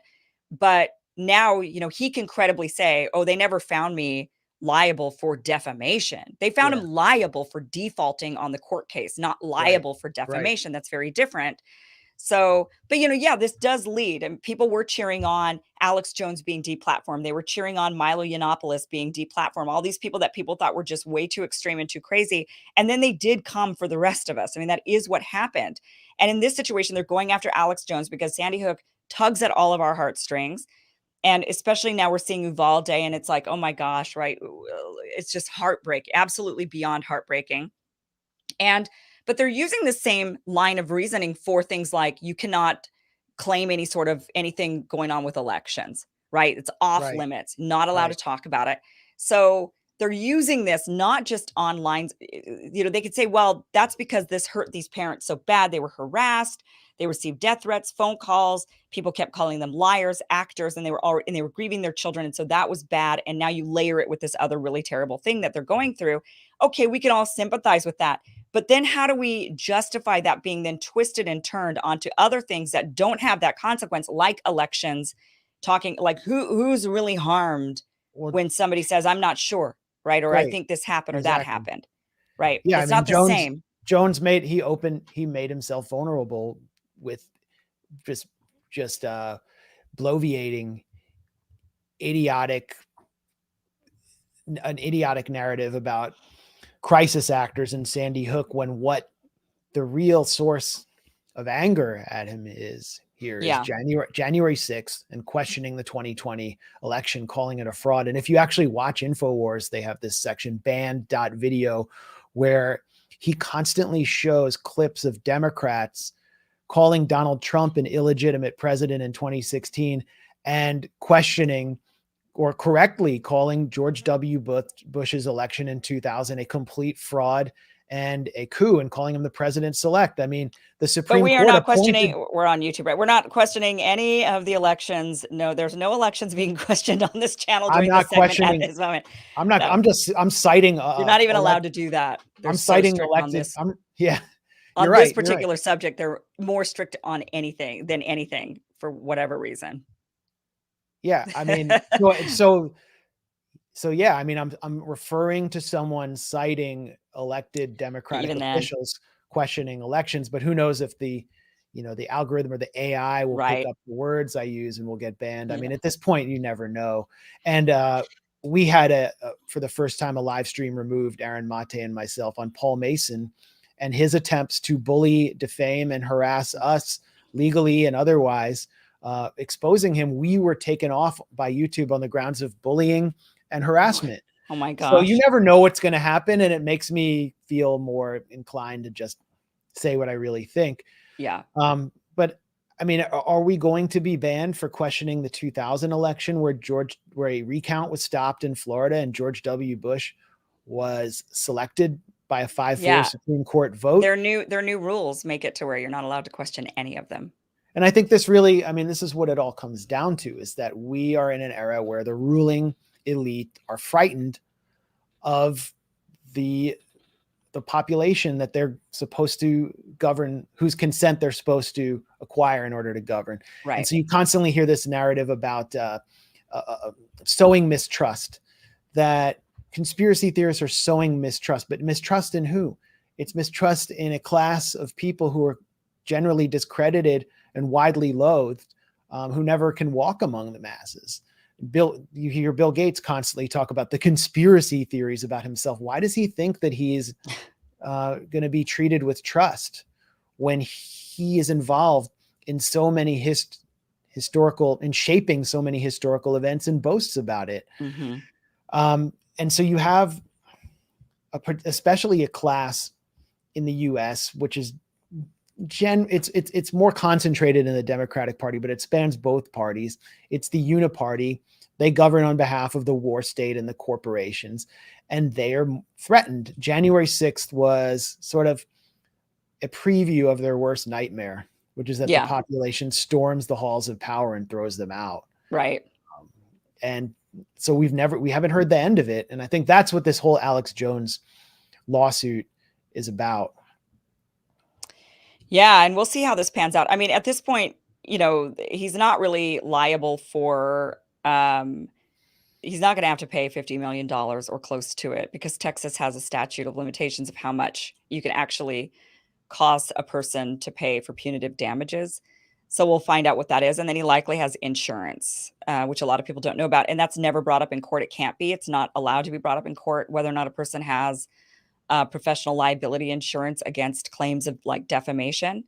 But my guess is that somebody like Alex Jones would have insurance like that, and that would be very expensive for him to have that. So maybe he wouldn't, just because it's expensive, but at most he's really, but again, I'm looking at this, not knowing what Alex Jones said or didn't say. We don't know, because the court case didn't get to that point. it is the future cases that he has against him. I know the next one is also a default judgment, so it's the same thing. But the other ones, I'm not certain. We'll see what happens to him, and if he chooses to go down the default ruling road again, probably the smartest way to go, I suppose. Except because that the judge and the jury is not going to side with Alex Jones, even if he can. They're just going to be biased against him completely because of what he's been called, and largely his own fault, I'm sure. Like I said, I don't listen to Alex Jones. I don't know all of the crazy things he said and all the things he hasn't said. I don't know, but I know what I've been told, right? I know what the media says, and they say, I watch it because it's entertaining. That's the only reason I would ever watch it. But and also because he has his finger on the pulse of where MAGA is going, and that's a significant political movement in the country. It's like, why do I watch MSNBC? Because I want to know what shitlibs think. But he, has offered an endless trove of material for his opponents to exploit in order to deplatform him. And that's why I'm watching the case to the extent that I can, is because of the precedent that it sets for other alternative and independent media that's constantly under attack, because what we do is factual reporting.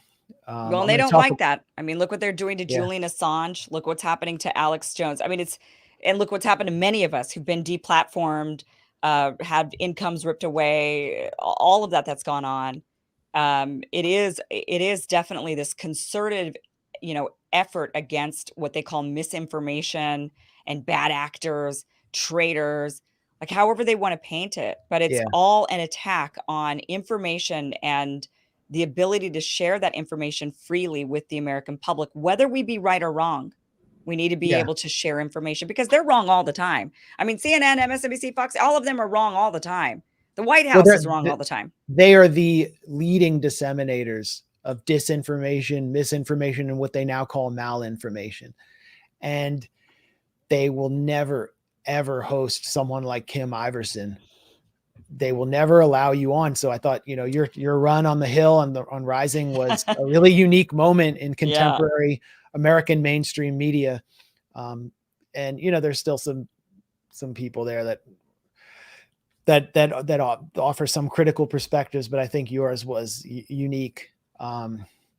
Someone had a question here, by the way, about whether I used to work at the Daily Beast, and I worked there for like a year back in the late Bush era. Mostly. Oh, wow. Back in right when it started and Tina Brown started it, she had me, and I was, it was the Bush era. So I was like bashing the Republicans, and that was kind of the thing to do.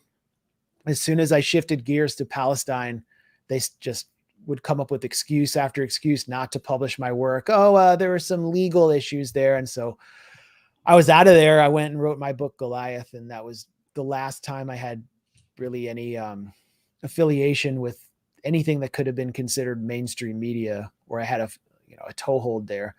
And one thing I noticed also inside the Daily Beast was a complete lack of diversity, not just the fact that the entire editorial staff of 30 people was white and all from the same background, but complete lack of diversity of thinking. And generally a boring place that had a billionaire backer. So, well, we're seeing a disruption. I think we're seeing kind of this disruption moment, I think, happening in mainstream media. And it's that so many of us are leaving mainstream media and saying, okay, you've got like Barry Weiss who left, and you've got Glenn Greenwald. And, even though Intercept wasn't really supposedly mainstream, but then it kind of became that.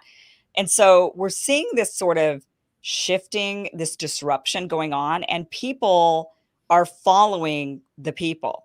Right? People aren't sticking around and watching CNN Plus. We saw how well that went.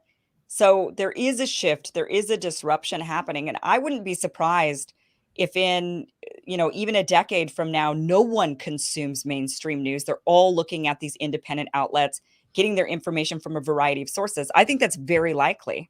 Well, that's why we see alternative branded YouTube channels or shows or podcasts, no names, that many of them kind of, trade off the energy coming out of the Bernie movement, for example, or the Trump movement, that really represent, a mainstream co-optation of alternative Right. media. And we also see, on the other hand, the Daily Beast going after our Patreon at the Grayzone. There was an article, I think, by some of this. Well, I don't know if it was any of the same people that went after you, but there was an article in the Daily Beast where the author actually called Patreon, wrote Patreon, and demanded to know why we were allowed to raise money there. And it's because of the discrediting of mainstream media that people are turning to outlets like ours, which do, I think, what figures like Cy Hirsch, who used to have a toehold in mainstream media, used to be allowed to do. Just critical reporting on the national security state, on the war state. And so the only thing they can do is that choke our source of life off and try to get us removed from platforms. Paul Mason called for the relentless deplatforming of the Grayzone. That's what it's come down to, because the BBC, whatever, CBS News, I'm going to bring on Aaron. Aaron, if you're there, feel free to join us in studio. CBS News just apologized for doing one critical report on where U.S. taxpayer dollars were going to in Ukraine. That's like what the public is dying for. Yeah. And they're not even allowed to do it. They just took down their tweet about it.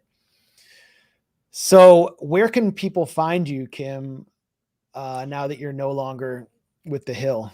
Well, just on my channel, so KimIversenShow.com, and that will take you to my YouTube channel. And then, of course, I'm on also Rockfin, Rumble, Locals, and yeah, that's where I'm at right now. But I'm in talks about doing some other things, distributing my show to other places and kind of growing my show bigger. Right now, I can only really do one segment a day. It's just really taxing to try to, again, still write that big 1,200 word piece.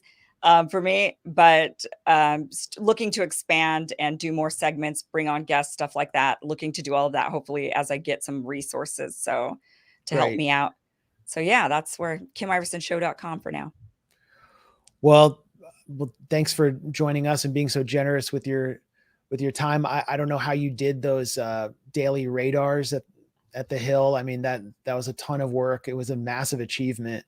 I've never had to write monos like that every day. I should put them together in a book and publish the book, right? That's what Crystal and Sagar did. That's what they did with their book. It was the Populist Guide to 2020. And it just made sense to me now because it was just them publishing their radars. And I'm like, great idea. I've got all of these radars. I should just publish them, make a book. Yeah. And in my opinion, your radars were better than theirs. So, well, thank you. So do it. Good. Thank you. Well, good luck. Welcome back to the independent alternative world, and welcome back to the Red Brown Alliance. Well, thank you. That's a joke, but we'll be following you, and we're definitely going to have you back. And we got Aaron Mate waiting backstage. So thanks again, Kim. Thank you. Thank you. Take care. There he is, the buzzsaw. Aaron, I was thinking while talking to Kim, we were talking about these libel lawsuits, which are often directed at people who don't have the resources to defend themselves or are seen as sort of threats to the establishment. You have a great case, I think, against The Guardian, but I don't know how someone like you can bring such a case, afford a barrister in the UK, and then go up against some behemoth like The Guardian. Yeah, I'm looking into it. I'm speaking to an attorney in the UK, but look, this is how they always win. Is it takes so much time and energy, and it's very draining. So the question for me is, do I want to spend all this time on a lawsuit? I'm trying to get the article retracted. I've submitted an official complaint to The Guardian. They have a process. I've already gotten them to allow me to publish a reply, which of course they censored, as I talked about. They didn't want to let me mention the OPCW leaks, which is the issue I was attacked for. And at first they didn't want to let me mention it. And finally, when they first published my reply, they actually didn't include my mention of it. But the problem with that, to exclude the OPCW leaks, they misquoted me. So when I pointed that out, then they reluctantly let me mention in one sentence the OPCW leaks. But so that was an ordeal. But yes, the next step is hopefully get them to retract it and apologize. And if they don't, then yeah, a lawsuit. Listening to you guys, and by the way, that was great. Let me just say I really respect Kim a lot. a lot of us call ourselves independent journalists, but some of us are more independent than others. And she really represents what independent journalism is about. With no institutional support, she's built up this whole following on her own, and you can see it. She's a great broadcaster, and I think it's a big loss for the Hill that she left. But I also wish her the best in her ongoing endeavors. And I think it's great that it just seeing her on-screen presence. Like, if she was saying the right things, if she was repeating state propaganda, she'd be on CNN or MSNBC. But because she's actually an independent thinker, she has to do it all herself. And I really salute her for doing it. Definitely. She, Kim comes out of local media, which is not exactly a bastion or wellspring of independent thinking. And she's done something completely unique with the kind of training you get in a professional broadcast studio to disseminate critical views on foreign policy and all of the deceptions that we're constantly going after at the Grayzone. I mean, I come from print media and have had to kind of find my way into video and broadcast. And it's very difficult. It's especially difficult to sit in front of a teleprompter and read a mono, or really smoothly read off a mono that you wrote. That's something I've never had to do, which Kim did every day or often at Rising. Yeah. Look, if you want to have a laugh, go back and look at my early days at Democracy Now! When I was co-hosting, and I had to read off a teleprompter, and I was just awful. And credit to Amy Goodman for letting me stay there and do it, because I was so terrible. I was absolutely awful. It's hard. It's really, really hard. It's tough. Yeah, it's tough. I mean, and now you have Democracy Now! Where it looks like somebody slipped in Rachel Maddow's transcripts into Amy Goodman's teleprompter, and she just reads it like a robot. It's pretty sad. We got a lot of topics to talk about. I think I brought up that CBS has sold out its own reporting. There's a complete freak out going on right now on social media that has been spawned by the Ukraine lobby. It's obviously a coordinated freak out. It reminds me a lot of what the Israel lobby would do over the Goldstone report. And whenever there was a Human Rights Watch report that said, anything less than that Israel is a shining beacon of democracy and that the children of Gaza accidentally slammed their head into bullets that were lost on their way to a, birthright party or something. But this is CBS's tweet where they say, "We removed a tweet promoting our recent doc, Arming Ukraine, which quoted the founder of the nonprofit Blue Yellow, Jonas Omen's assessment in late April that only around 30% of aid was reaching the front lines in Ukraine." So we removed a promotion of our own documentary. They don't really say why. Let me go down. Did they say why? Well, look, then they announced also that they've actually pulled the documentary from the web because they're re-editing it. They're re-editing it because here's why they say, sorry to interrupt. They say because Omen says delivery has improved and the US military, so the military came in, the Pentagon was pissed off and came and read CBS, the Riot Act, has confirmed that Defense Attaché Brigadier General Garrick M. Harmon arrived in Kyiv. It used to be called Kiev before this whole extravaganza in August for arms control and monitoring. So the Pentagon is sending someone. Trust the Pentagon. It's okay. Your arms are not being sold by Igor Kolomoisky and some other mafioso to other mafia across Europe. It's not flooding Europe and being sold on the black market and going to the Middle East and war zones in Africa. It's all good. And Omen says delivery is improved. I wonder if someone got to Omen. Yeah, of course. Look, this is such an obvious cave. It's unbelievable. Okay. So you do this long report, you spend months working on this, you send reporters over to Ukraine, they interview people, they report that basically which has been obvious from the start, as everybody knows, the US cannot track these weapons once they cross the border from Poland. They're going to the black market. Everyone knows that now.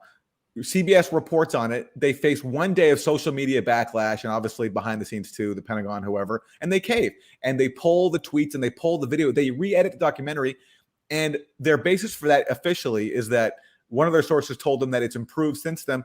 And a U.S. official has arrived in Ukraine. When? In August. It's August right now. So we're only 7 or 8 days into August now. This tweet was on the 7th. So basically one guy from the Pentagon arrives in Ukraine, and now all of a sudden arms trafficking is cured. Just right now. What about let's say even this guy had the power to like cure arms trafficking and monitor all the weapons, which of course he doesn't. But still, that was recorded in April. So this guy he arrives in August, which is now, and retroactively he can fix all the arms trafficking that's been happening for the last 4 months. It's just absolutely insane.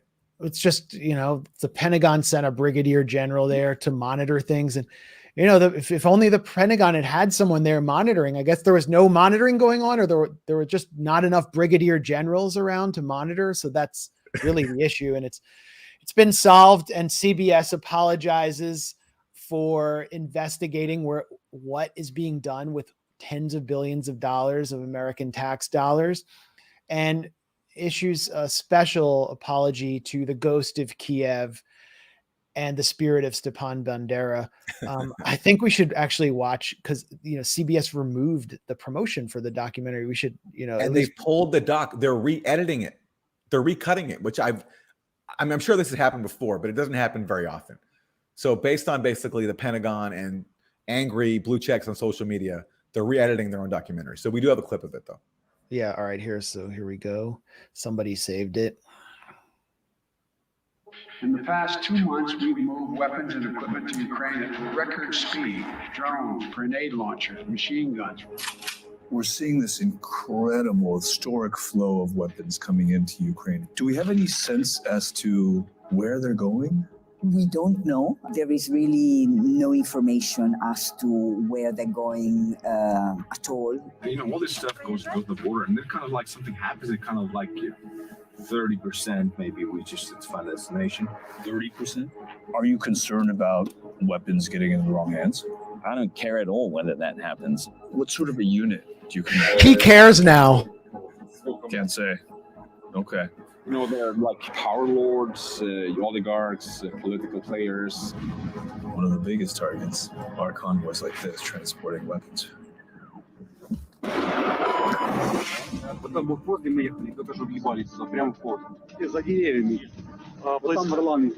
Europeans had come to believe that project of integration had effectively meant the banishment of armed force. All of a sudden, not far from the borders of the EU, was the most significant war since World War II.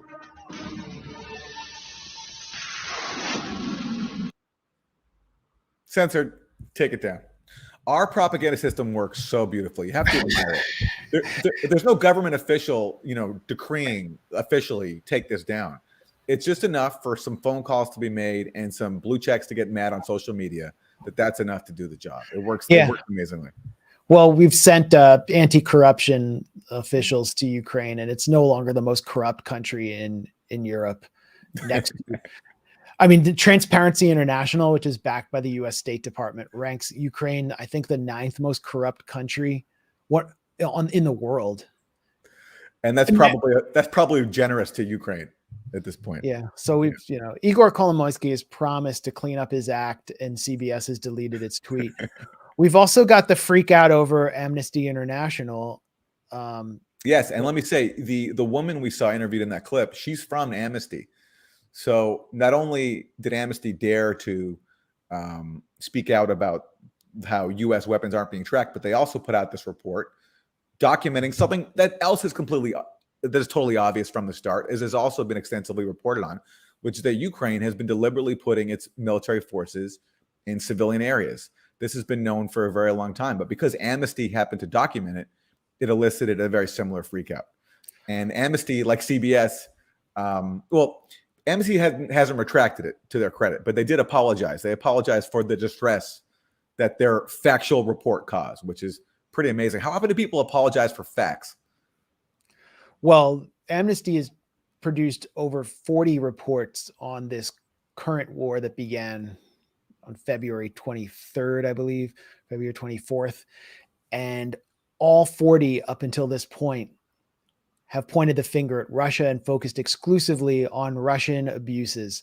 And so now one is produced holding Ukraine responsible for something that has been well documented, but which you would never see in US or Western media, which is using civilians essentially hiding among civilians.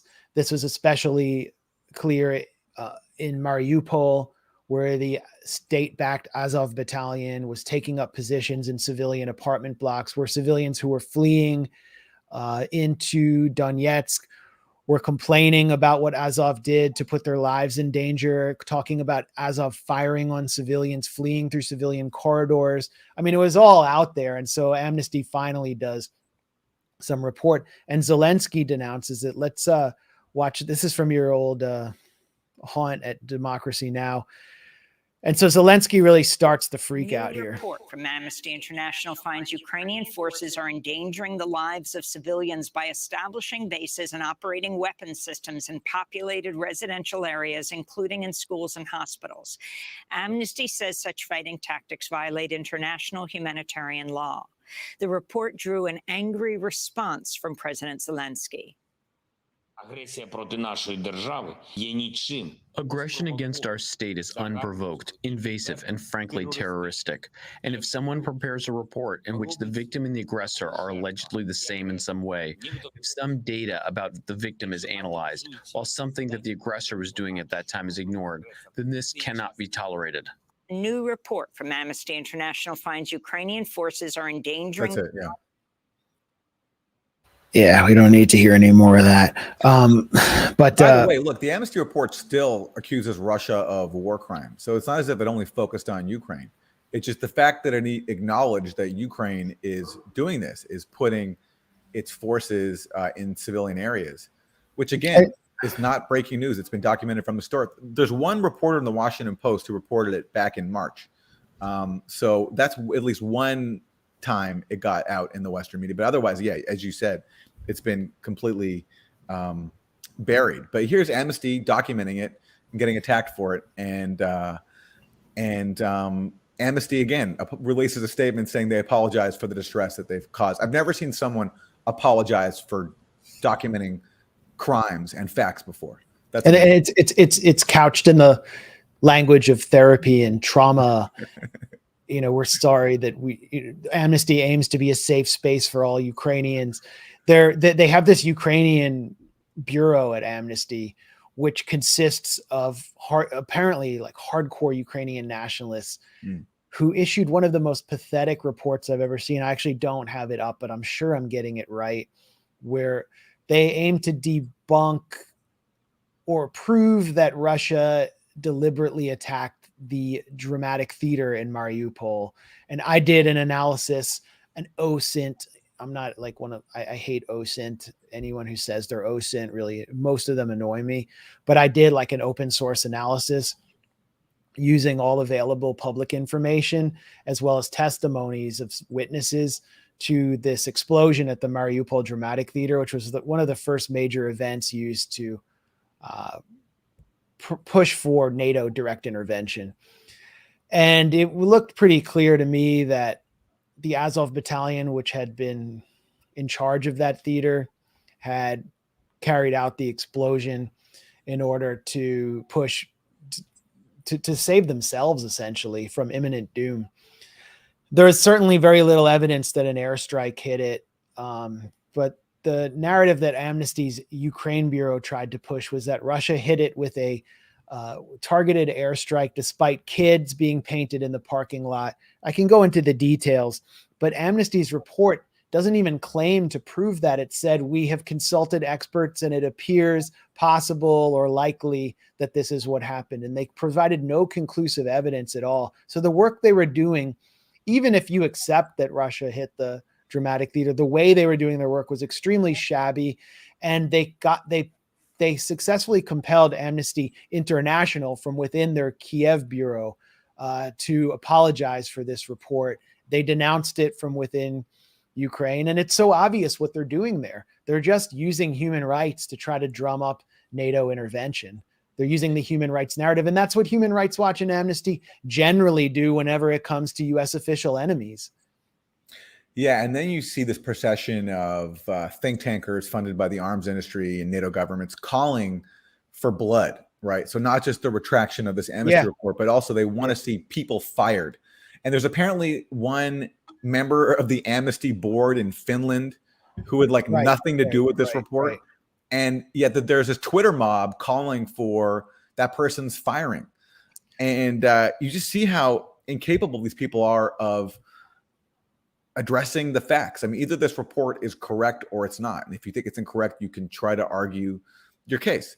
But they can't do that because the facts aren't on this other side. So they try to single out anyone they can, and they single out a member of Amnesty International in Finland on the board, which is not even a staff position, I don't think. That's just a board member seat. But that's what they turn to because they can't actually try to debunk this report. Here it is. This is from a anonymous neocon account. A board member of Amnesty Finland has made a threat accusing Amnesty of underreporting human rights abuses by the Ukrainian armed forces, etc. Recommends pro-Russian disinfo site Grayzone as a source for this. So this is referring to Suksu Rasanen, who is a board member at just the Finland branch of Amnesty International. And he is a pretty renowned cosmologist who researches dark matter and is also heavily involved in human rights issues in Finland, especially Palestine. He's involved in the Palestine Committee there. And there was a campaign against Suksu prior to him becoming a board member by the usual suspects who target you, Aaron, because he had been critical of the dirty war in Syria. They just want to make sure that none of these organizations have any affiliation with anyone who thinks critically about what the West is doing in against official enemies, because they want to continue to weaponize human rights to push for regime change. So this is a continuation of the campaign against one person, and Ukrainian Twitter has subsequently turned this into a conspiracy theory where Amnesty International is actually publishing the Grayzone officially. And we are a Kremlin front, as someone who works for a literal arms industry and NATO front called SIPA in Washington claimed. She's like a Ukrainian lobbyist, Olga Lautman. So we're now in the center of this maelstrom. It's kind of fun because in a sense, we get to promote our factual reporting, which no one challenges. Yeah. I mean, this is what happens every single time. We get smeared, slimed, and people think that this is an effect. I guess they think this is all they can do is just call us names and hope that something sticks. I mean, what happened with The Guardian when they went after us for reporting on the OPCW scandal, that was pretty embarrassing for them, I think. And by the way, the think tank that they relied on, the NATO state-funded, George Soros, Bill Gates, Pierre Omidyar funded Institute for Strategic Dialogue, I asked them almost a month ago now in an email to identify even one piece of disinformation that I've spread on Syria. I still haven't heard back. So if anyone from there is watching, I hope you'll respond to me, because I'm dying to know what is my alleged disinformation that you claim I'm so prolific in spreading. Yeah. Look, I don't know if you want to move on to another Ukraine-related topic, but there is this issue now with nuclear allegations where Russia is occupying this nuclear plant. And I have a tweet here that I want to show, because, I mean, this also speaks to what you and Kim are talking about in terms of what's called disinformation and what isn't. This is from an official Ukraine government agency, like their state communications agency. It says, urgent. They tweeted this today. Urgent. Russian troops have wired energy units of, I'm not going to pronounce it, of the nuclear power plant with explosives. Major General Vasilev, commander of the garrison stationed at the plant, announced readiness to blow up the plant, leading to a nuclear catastrophe. This is an official Ukrainian government account spreading this allegation that Russia has wired a nuclear power plant with explosives and is threatening to blow it up. That is insane disinformation, but notice how no one is going to suspend the Ukrainian government account for that. And it will be treated possibly by some people as a serious allegation. But this is really dangerous, because meanwhile, what's happening is that plant is being shelled. Russia and Ukraine say the other side is doing it. Russia is the one occupying the plant. So it strikes me as pretty crazy that Russia, I mean, if anyone, it's crazy to shell a nuclear plant to begin with, but the idea that Russia would shell a plant that it's occupying itself seems even more crazy. And now Ukraine is taking our allegation even further, not only from their point of view, from their, as they claim, is Russia shelling its own occupied nuclear plant, but they've wired it with explosives and it's like basically holding the world hostage. Yeah, well, we heard that before about the grain shipments, that Russia was holding the world hostage by not letting grain out of the port of Odessa, when in fact the Ukrainian military had mined the entire harbor in expectation of a Russian amphibious invasion, and the West was preventing any negotiation, so it had to be handled by Turkey, and now Turkey's inspecting the ships. But that ended through actual negotiation. Now here we have a nuclear plant, which is said to be on the verge of detonation. We all know what happened at Chernobyl. It turned into like some giant Netflix program. Also depopulated an entire city and led to mass death.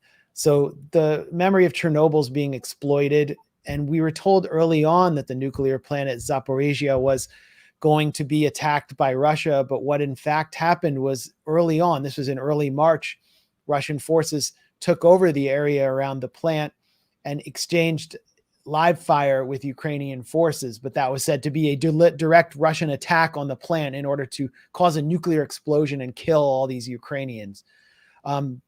Same with Chernobyl. So one narrative after another gets injected into the information warfare pipeline, warning of imminent doom, and nothing has panned out yet. But what they've succeeded in doing, I think, with these constant freakouts is, one, create a smokescreen so that no one will look at what's happening in Donetsk, where Ukrainian attacks are growing more and more intense in central Donetsk and population centers. We've seen pedal mines be used against the civilian population in Donetsk. These blow people's feet off. And a hotel, which is a hotel in central Donetsk, which many journalists reside in, as well as international tourists, was directly attacked. And a food distribution center run by an international aid group called Food for Life was attacked, and its director was killed in a HIMARS attack, an attack by U.S. supplied rockets by the Ukrainian military. None of this has been reported, and all we get is the Ukrainian narrative. So now it's a narrative about an imminent nuclear attack. Aaron, Ukraine accused Russian forces on Sunday of firing rockets that landed on the grounds of a nuclear power plant that Russia has seized in the south of the country. That's interesting wording there.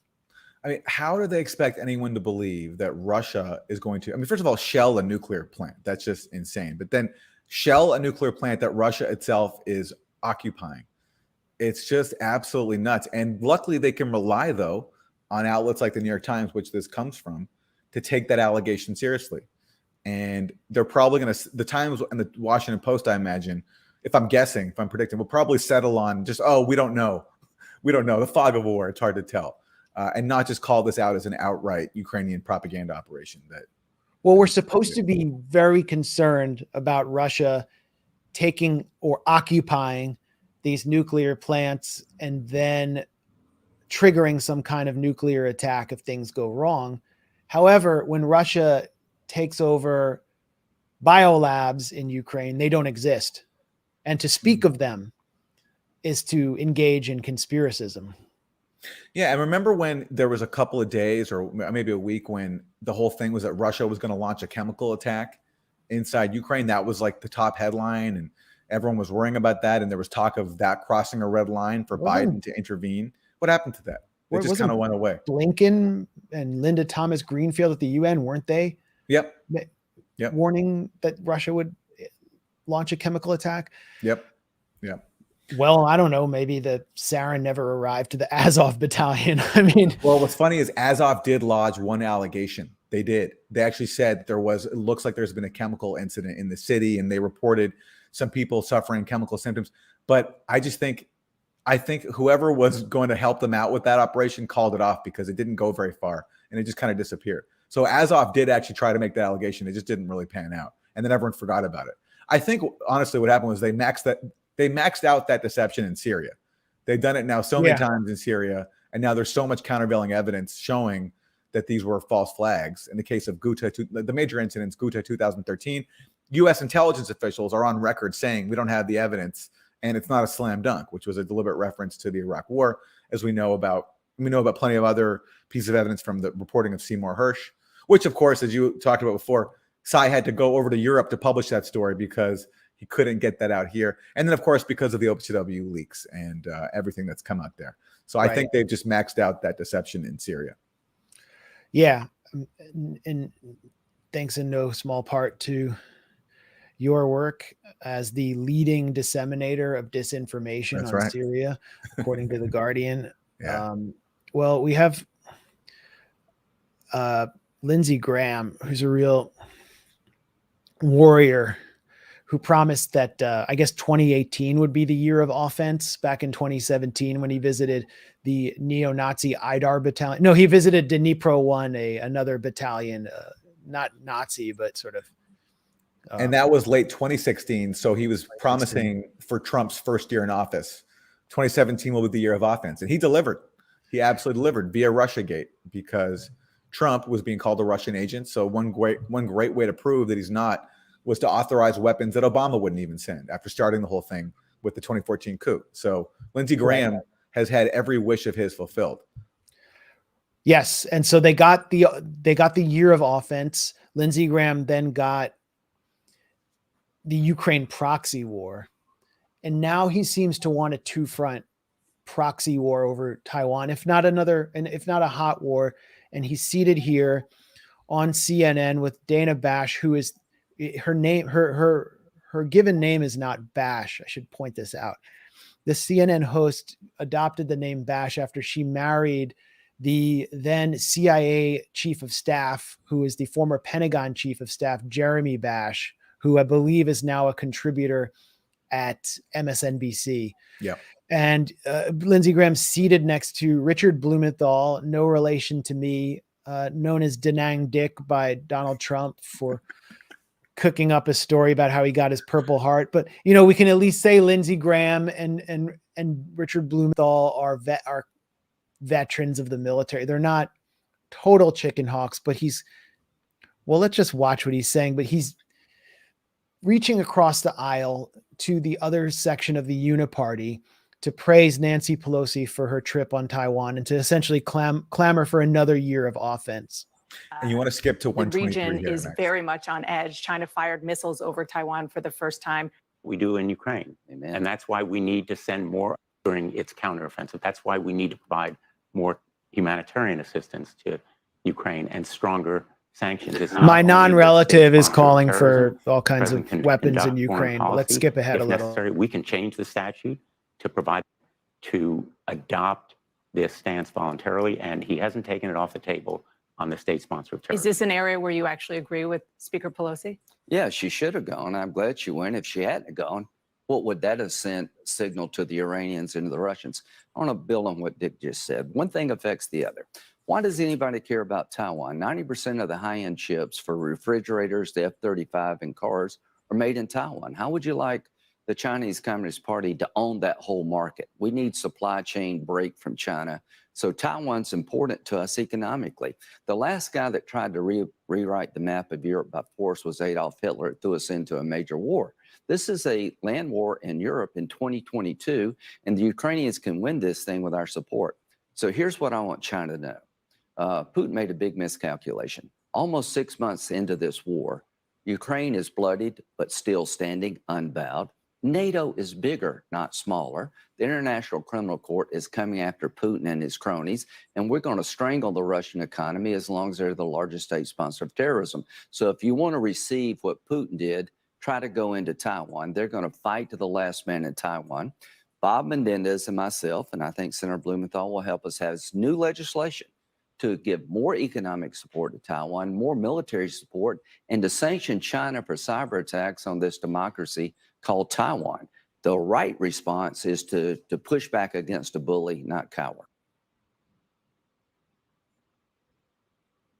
Well, that was pretty insane. There's a lot to chew on there. Taiwan will fight to the last man. Taiwan's going to fight to the last. We don't want no men left on Taiwan. We're going to kill all the man on Taiwan. They're going to fight for us.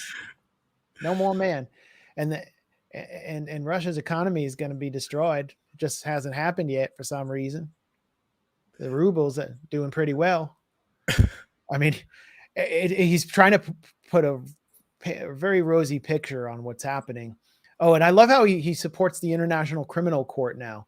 I mean, I'm pretty sure Lindsey Graham, when he was in the House, voted for the Storm the Hague Act, which the Republicans put forward when Bill Clinton joined the ICC on his last day as president. They issued a resolution in the House that the U.S. military would storm the Hague if any U.S. military personnel were ever put on trial before the ICC. So now Lindsey Graham likes it. I've never seen someone openly declare how their stated policy is to do everything they can to make sure that the objects of their assistance, Taiwan and Ukraine, the aim there is to fight to the last person. He says it there in Taiwan. We have a clip, another one we can play, where he says it about Ukraine too, that if we keep arming Ukraine, they will fight to the last person. He's saying that about not just one place, but two places. So, but it's a great encapsulation of what U.S. policy is. That's exactly what U.S. policy is in both places. They want to use these two areas, Taiwan and Ukraine, to weaken their enemies, and they're willing to fight to the last person to do it. Except, of course, it's not the U.S. doing the fighting. It's Ukrainians and Taiwanese. And, you know, when we say the policy is to fight to the last person, we're being critical of the policy. He's openly celebrating it. Yeah. We're going to fight to the last man, except me. I'm going to be standing. It's going to be like, I'm going to go into that bomb shelter like Dr. Strangelove based on Herman Khan. In Taiwan, they're going to fight to the last man. Do the Taiwanese want to do that? Is that something that they want? Yeah. I don't know. I know who they want to fight for. This is who they want to fight for. This is who Taiwanese people want to fight and die for. That's strange is democracy. I said at a meeting earlier with the parliamentarians, in our earliest days of our founding of our country, Benjamin Franklin, our presidency, said, freedom and democracy. Freedom and democracy on one thing, security here. If we can't have either if we don't have both. So security, economics, security, economy, and again, and governance, they're all related, and we want Taiwan to always have freedom with security. So she's gone. I mean, she's gone. That was Nancy Pelosi's press conference in Taiwan. She spoke for about 5 minutes in Taiwan at a press conference. She got questions from, some stenographers in the local press. There were like 5 people in the press conference. And she completely, first of all, she appears to say that Benjamin Franklin is a former US president. She then mangles a Benjamin Franklin quote in which Franklin declared that those who would choose security over freedom deserve neither, which is a really good quote for rebuking the security state that Pelosi has helped support, the post 9/11 security state. And she just rambles. She is completely incoherent while wearing a face diaper. I mean, it's almost impossible to understand what she's trying to say, but this is the portrait of American leadership that's been put on display in the face of China. And what did it lead to? What it led to is an acceleration of the eventual unification of China, Taiwan being a part of China that is recognized by the entire world as a part of China. It led to also the increased military encirclement of Taiwan. It led to economic rupturing between China and Taiwan, effectively Chinese sanctioning of the Taiwanese economy, and Taiwan relies very heavily on China for its exports. So this is going to hurt Taiwanese manufacturers.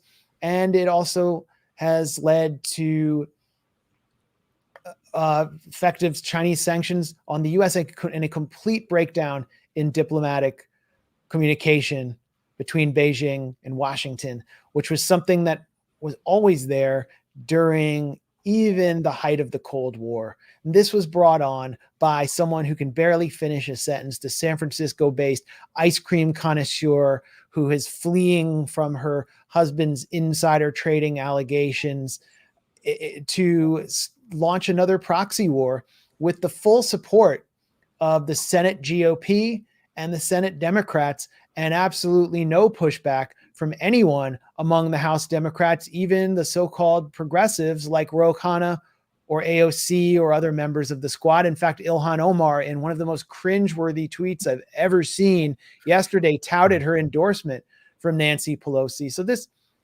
this trip was a complete disaster and one of the saddest commentaries on American leadership and our ruling class.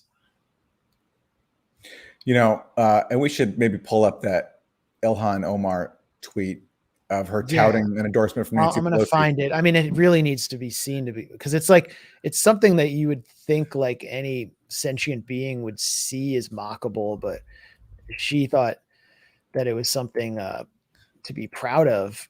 Here, I have it here.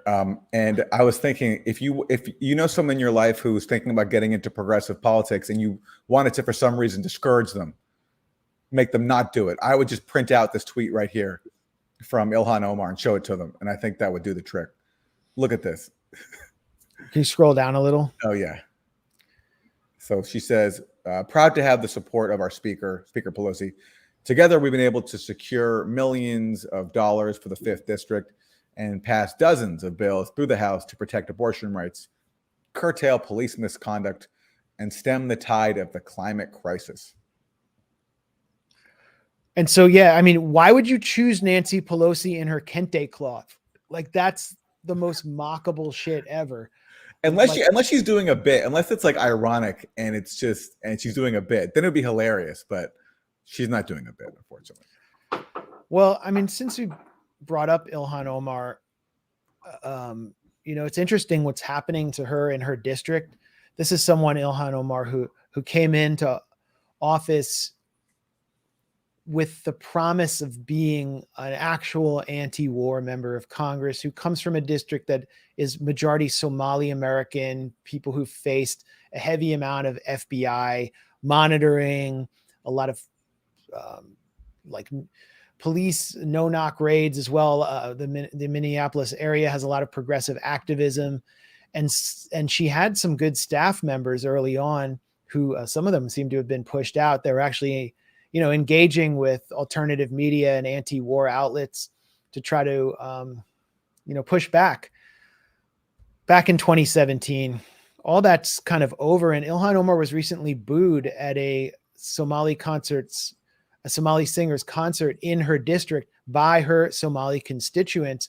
We ran a report by Ann Garrison, who is a Pacifica host, a contributor to the Black Agenda Report, and someone who has done a lot of work on the Horn of Africa, on why Ilhan Omar was booed at this concert. I'll throw up the video in a second.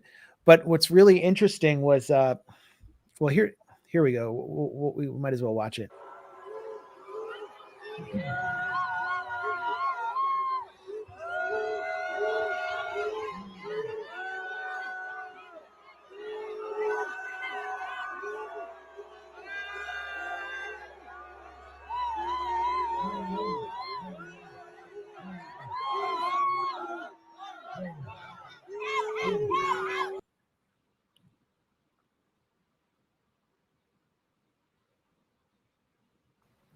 She was being booed for a number of reasons. But Ann Garrison interviewed a number of people who initially started the booing, and they commented that while many people in the crowd were upset with Ilhan Omar's absence from the district, that she's trying to become a celebrity in Washington, while crime is rising, that she's become kind of invested in this very unfamiliar woke politics that seems just extraneous to the problems in her district, especially to the Somali immigrant community, that they're also furious that she played a direct role in the removal of the former Somali president Mohammed Abdullahi Mohammed, who actually is a member of who was challenged by a member of Ilhan Omar's personal clan in Somalia. So she was actually propping up, using her position on the House Foreign Affairs Committee on Africa, Global Health, and Global Human Rights to push for someone affiliated with her personal clan and oust a somewhat popular Somali president. So she's seen by many Somalians as an imperialist, whereas she's presented to the broader progressive political world as an anti-war figure. She's also been she went to Rwanda to meet with Paul Kagame, who is heavily involved in the US-backed and AFRICOM-backed civil war in Ethiopia on behalf of the TPLF, the Tigray People's Liberation Front, which seems to be the US-backed party there. She also met with Tedros, Dr. Tedros, who is the Secretary General of the World Health Organization.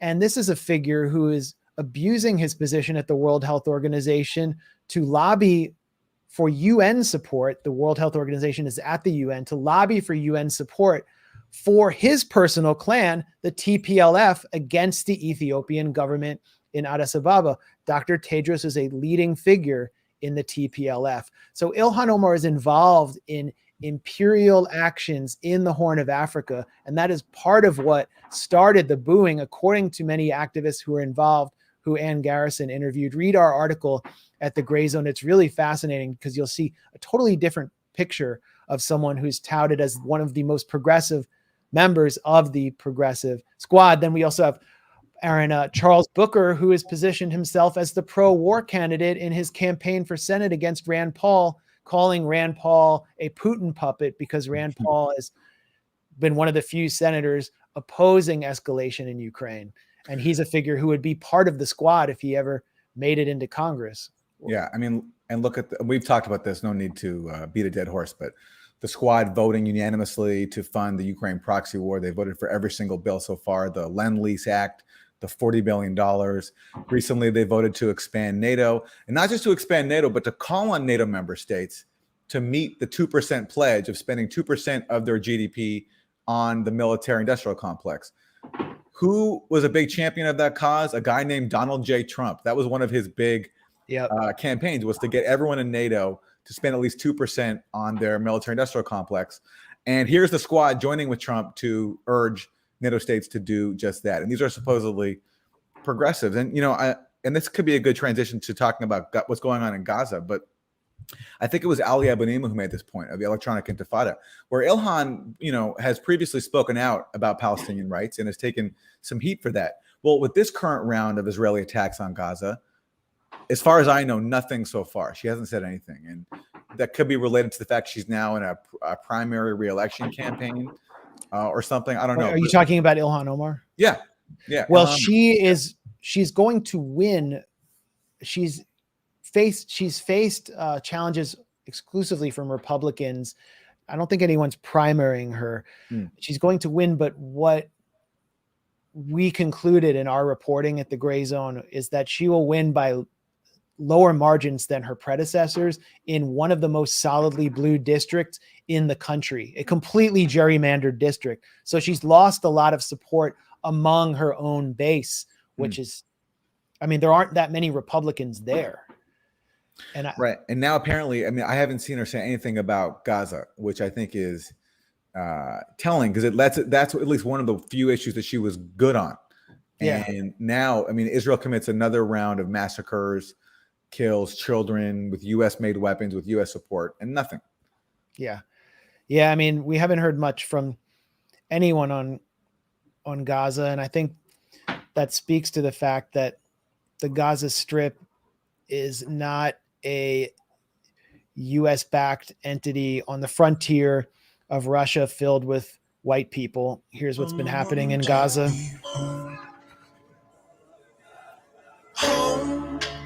Place where I can go to take this off my shoulders. Someone take me So that's a video that's put together by Times of Gaza, which is worth the follow, and shows you some of the scenes that have been taking place over the past 3 days of Israeli attacks, essentially, which began when Israel decided to assassinate a military leader of the Palestinian Islamic Jihad, which is a local resistance faction, and triggered responses in the form of rocket attacks on Israeli territory. Israel continued to escalate using 500-pound bombs on civilian structures, and I think 45 civilians have been killed. Something like 10 people affiliated with the resistance faction have been killed, according to official statistics, and several hundred structures, including lots of homes, multi-level civilian apartment blocks, were destroyed, as you could see in that video. And really, this is what Israel calls mowing the lawn. I'm not using that term. That's not my term. It's a term that Israel's military warlords came up with after the Gaza disengagement took place, where Israeli settlers were taken out of the Gaza Strip. The walls around Gaza were hardened, militarized, electrified, and the civilian population of Gaza was put under siege so that Israel and its Egyptian partners, its US-backed Egyptian partners, regulated all civilian goods that went in and out of the Gaza Strip. And this led to a process of intensified Israeli military attacks on Gaza because they were no longer inside the way they are in the West Bank.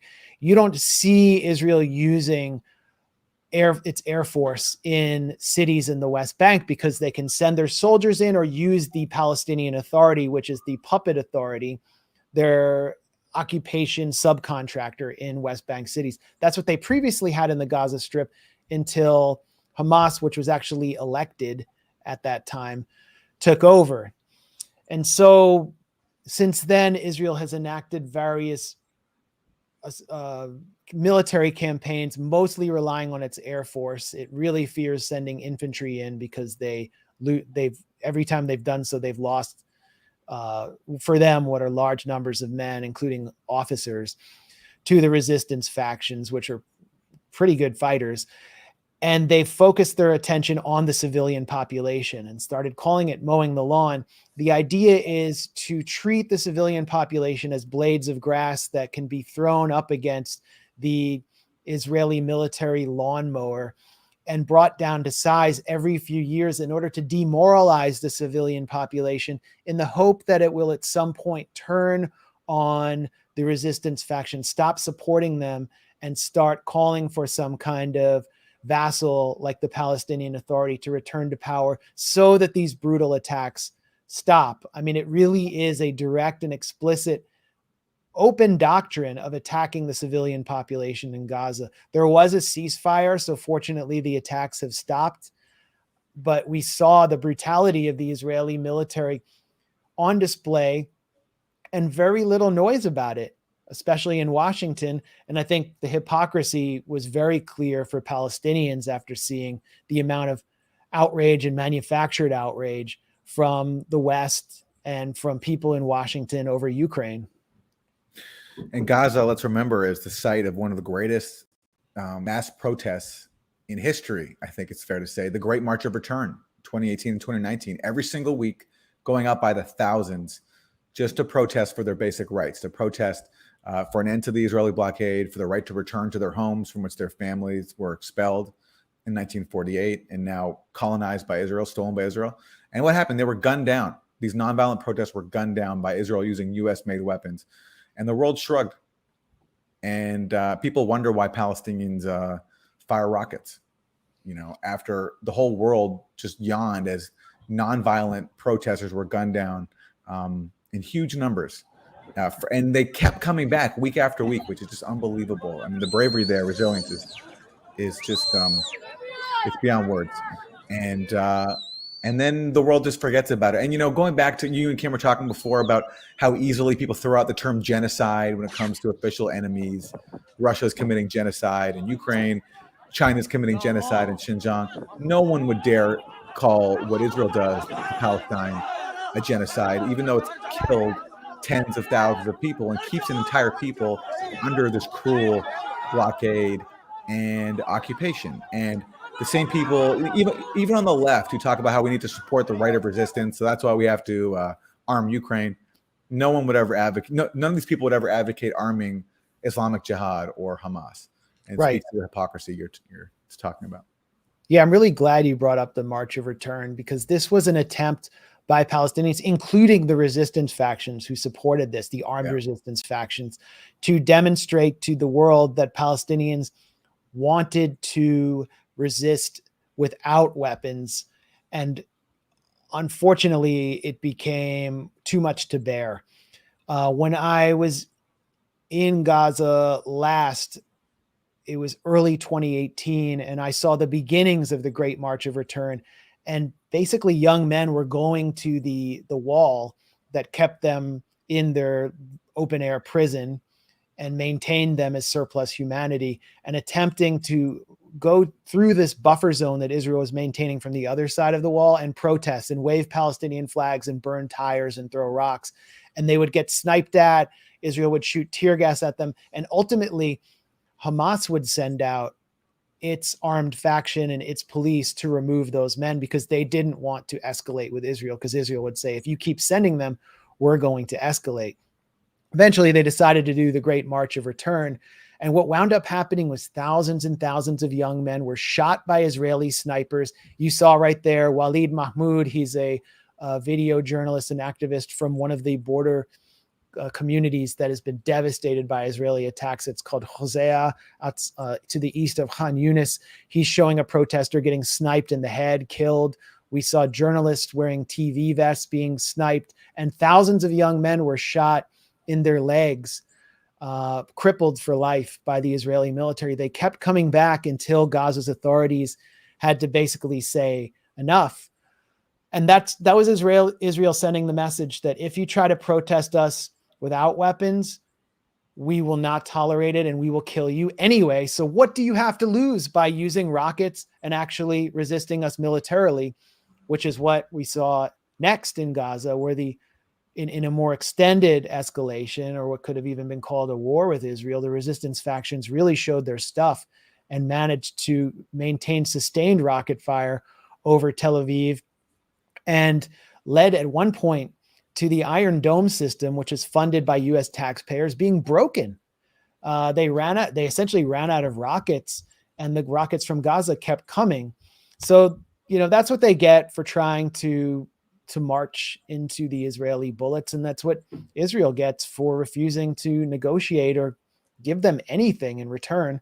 And so here we are again, and it feels exhausting. I would say we've both, Aaron, spent a large chunk of our journalistic careers, if you can call it that, pushing back against Israeli Hasbara, Israeli propaganda, as Jews in the media.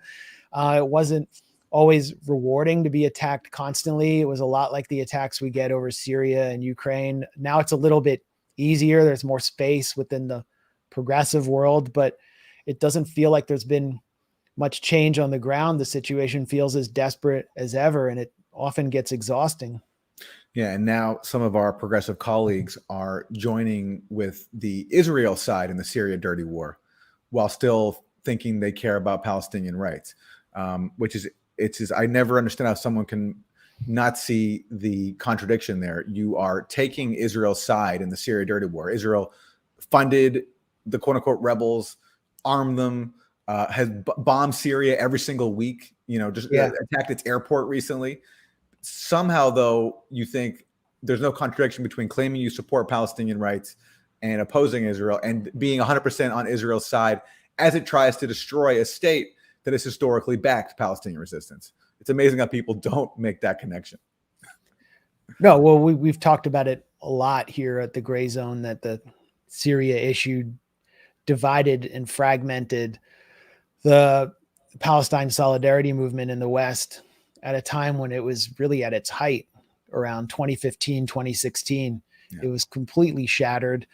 I assume it'll recover under a new generation, but I remember seeing a few people who marketed themselves as BDS activists actually cheer Israeli attacks on Damascus at a time when it seemed like regime change was on the horizon. Wow. And to try to push this idea that somehow if regime change in Damascus occurred, it would be good for the Palestinians. And I think the last time I went to Gaza, I actually asked random people, what they thought of this, and they laughed at the idea. I mean, none of them were supportive of Assad per se, but they said this was obviously a Western conspiracy. And now you see Damascus routinely attacked by Israel, killing civilians, and there's just silence. There's just silence in progressive circles about it. But how is Gaza going to be liberated? Or is it going to be liberated because somehow we're just going to convince enough members of Congress? Because look at what just happened to a Jewish member of Congress who is like a J Street supporter.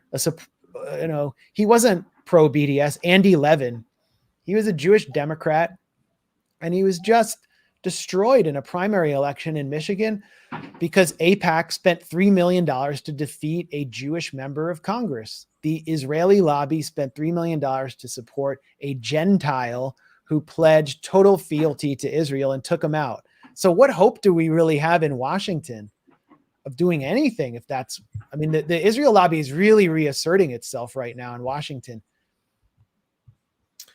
It is, yeah. And obviously, from our point of view, certainly Levin was not like, I wouldn't call him like a huge champion of Palestinian rights, but I guess because he had some minimal acknowledgement of Israeli abuses, that was enough for AIPAC to target him.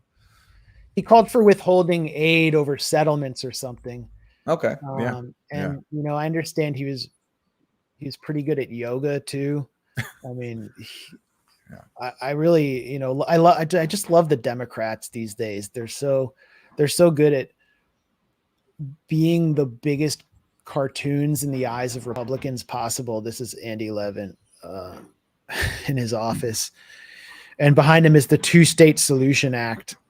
So I don't even know why I took $3 million to beat this guy, but so it did. That's a great warrior. What is that? Warrior one? The warrior pose. Yeah. Pretty impressive. Yeah. Well,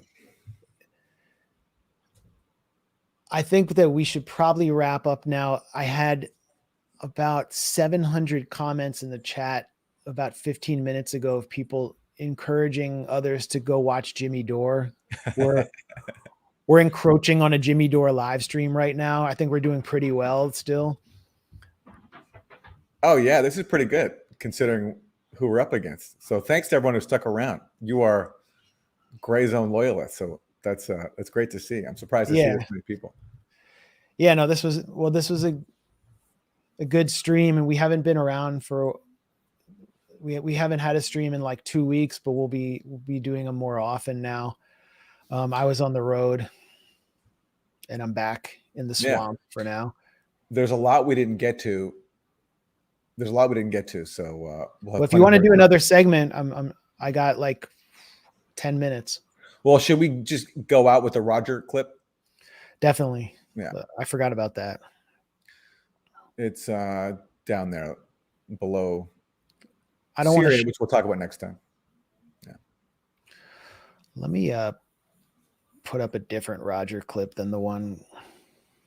So Roger Waters, I'll just set it up while you're getting in. Ahead. Roger Waters is on tour right now. Go see him if you can. It's supposedly an amazing show. And he was recently on CNN, interviewed by a guy named Michael Smerconish. I can't pronounce his name. And it was amazing. In like a couple of minutes, Roger packed in so much truth about Ukraine, about Taiwan, about how to do journalism. And it's a great clip for us to end the stream with.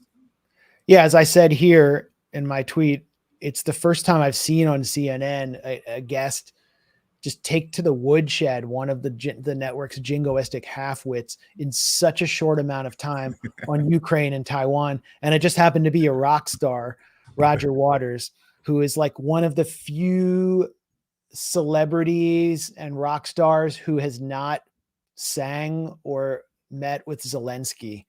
And so he was obviously being browbeaten by Michael Smerconish, the former suburban Philly ambulance chaser, for refusing to anoint the bunions on Zelensky's feet. I mean, basically, they were trying to take Roger down, and it's amazing. Well, let's just watch what he does.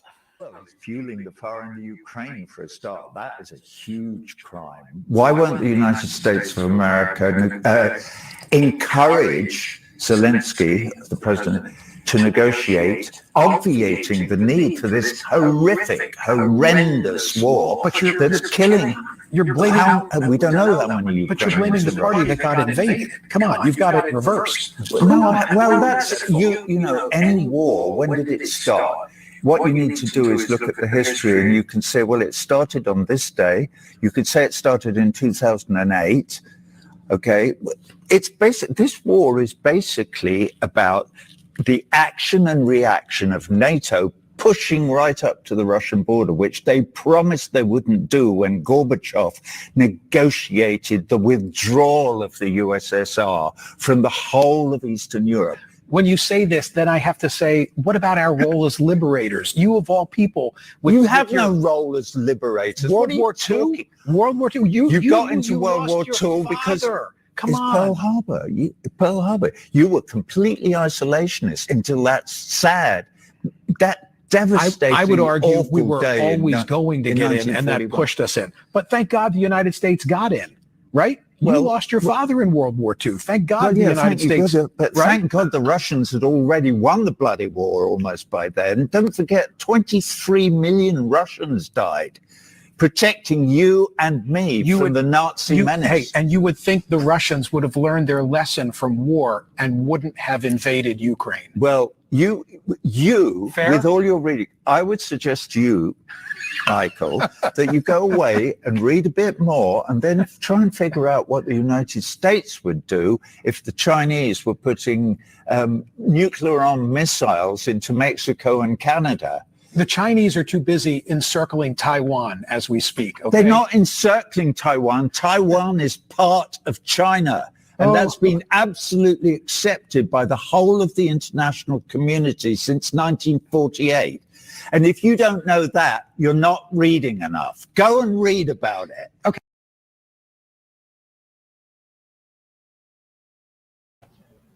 Well, yeah, that was just a brutal takedown of a complete midwit by someone who, you know, the media personalities, they look down on rock stars because they think they're all like drugged out from the 60s and that they've taken too much acid and drank Southern Comfort or something, and that their brains are fried. And you know, there is some precedent for that, but Roger is as sharp as any media commentator in alternative or independent media. I mean, we've had him on before. He's also not an American, and he, you know, Smerconish brings up the history of Roger losing his father in World War II, but that just means that he's obsessed with history and he's lived through history in a way Americans hadn't. So he understands the role of the Soviet Union in liberating Europe from Nazism, something that it's just never even taught to you in even advanced high schools in the United States. You can see Smerconish is just thrown for a loop.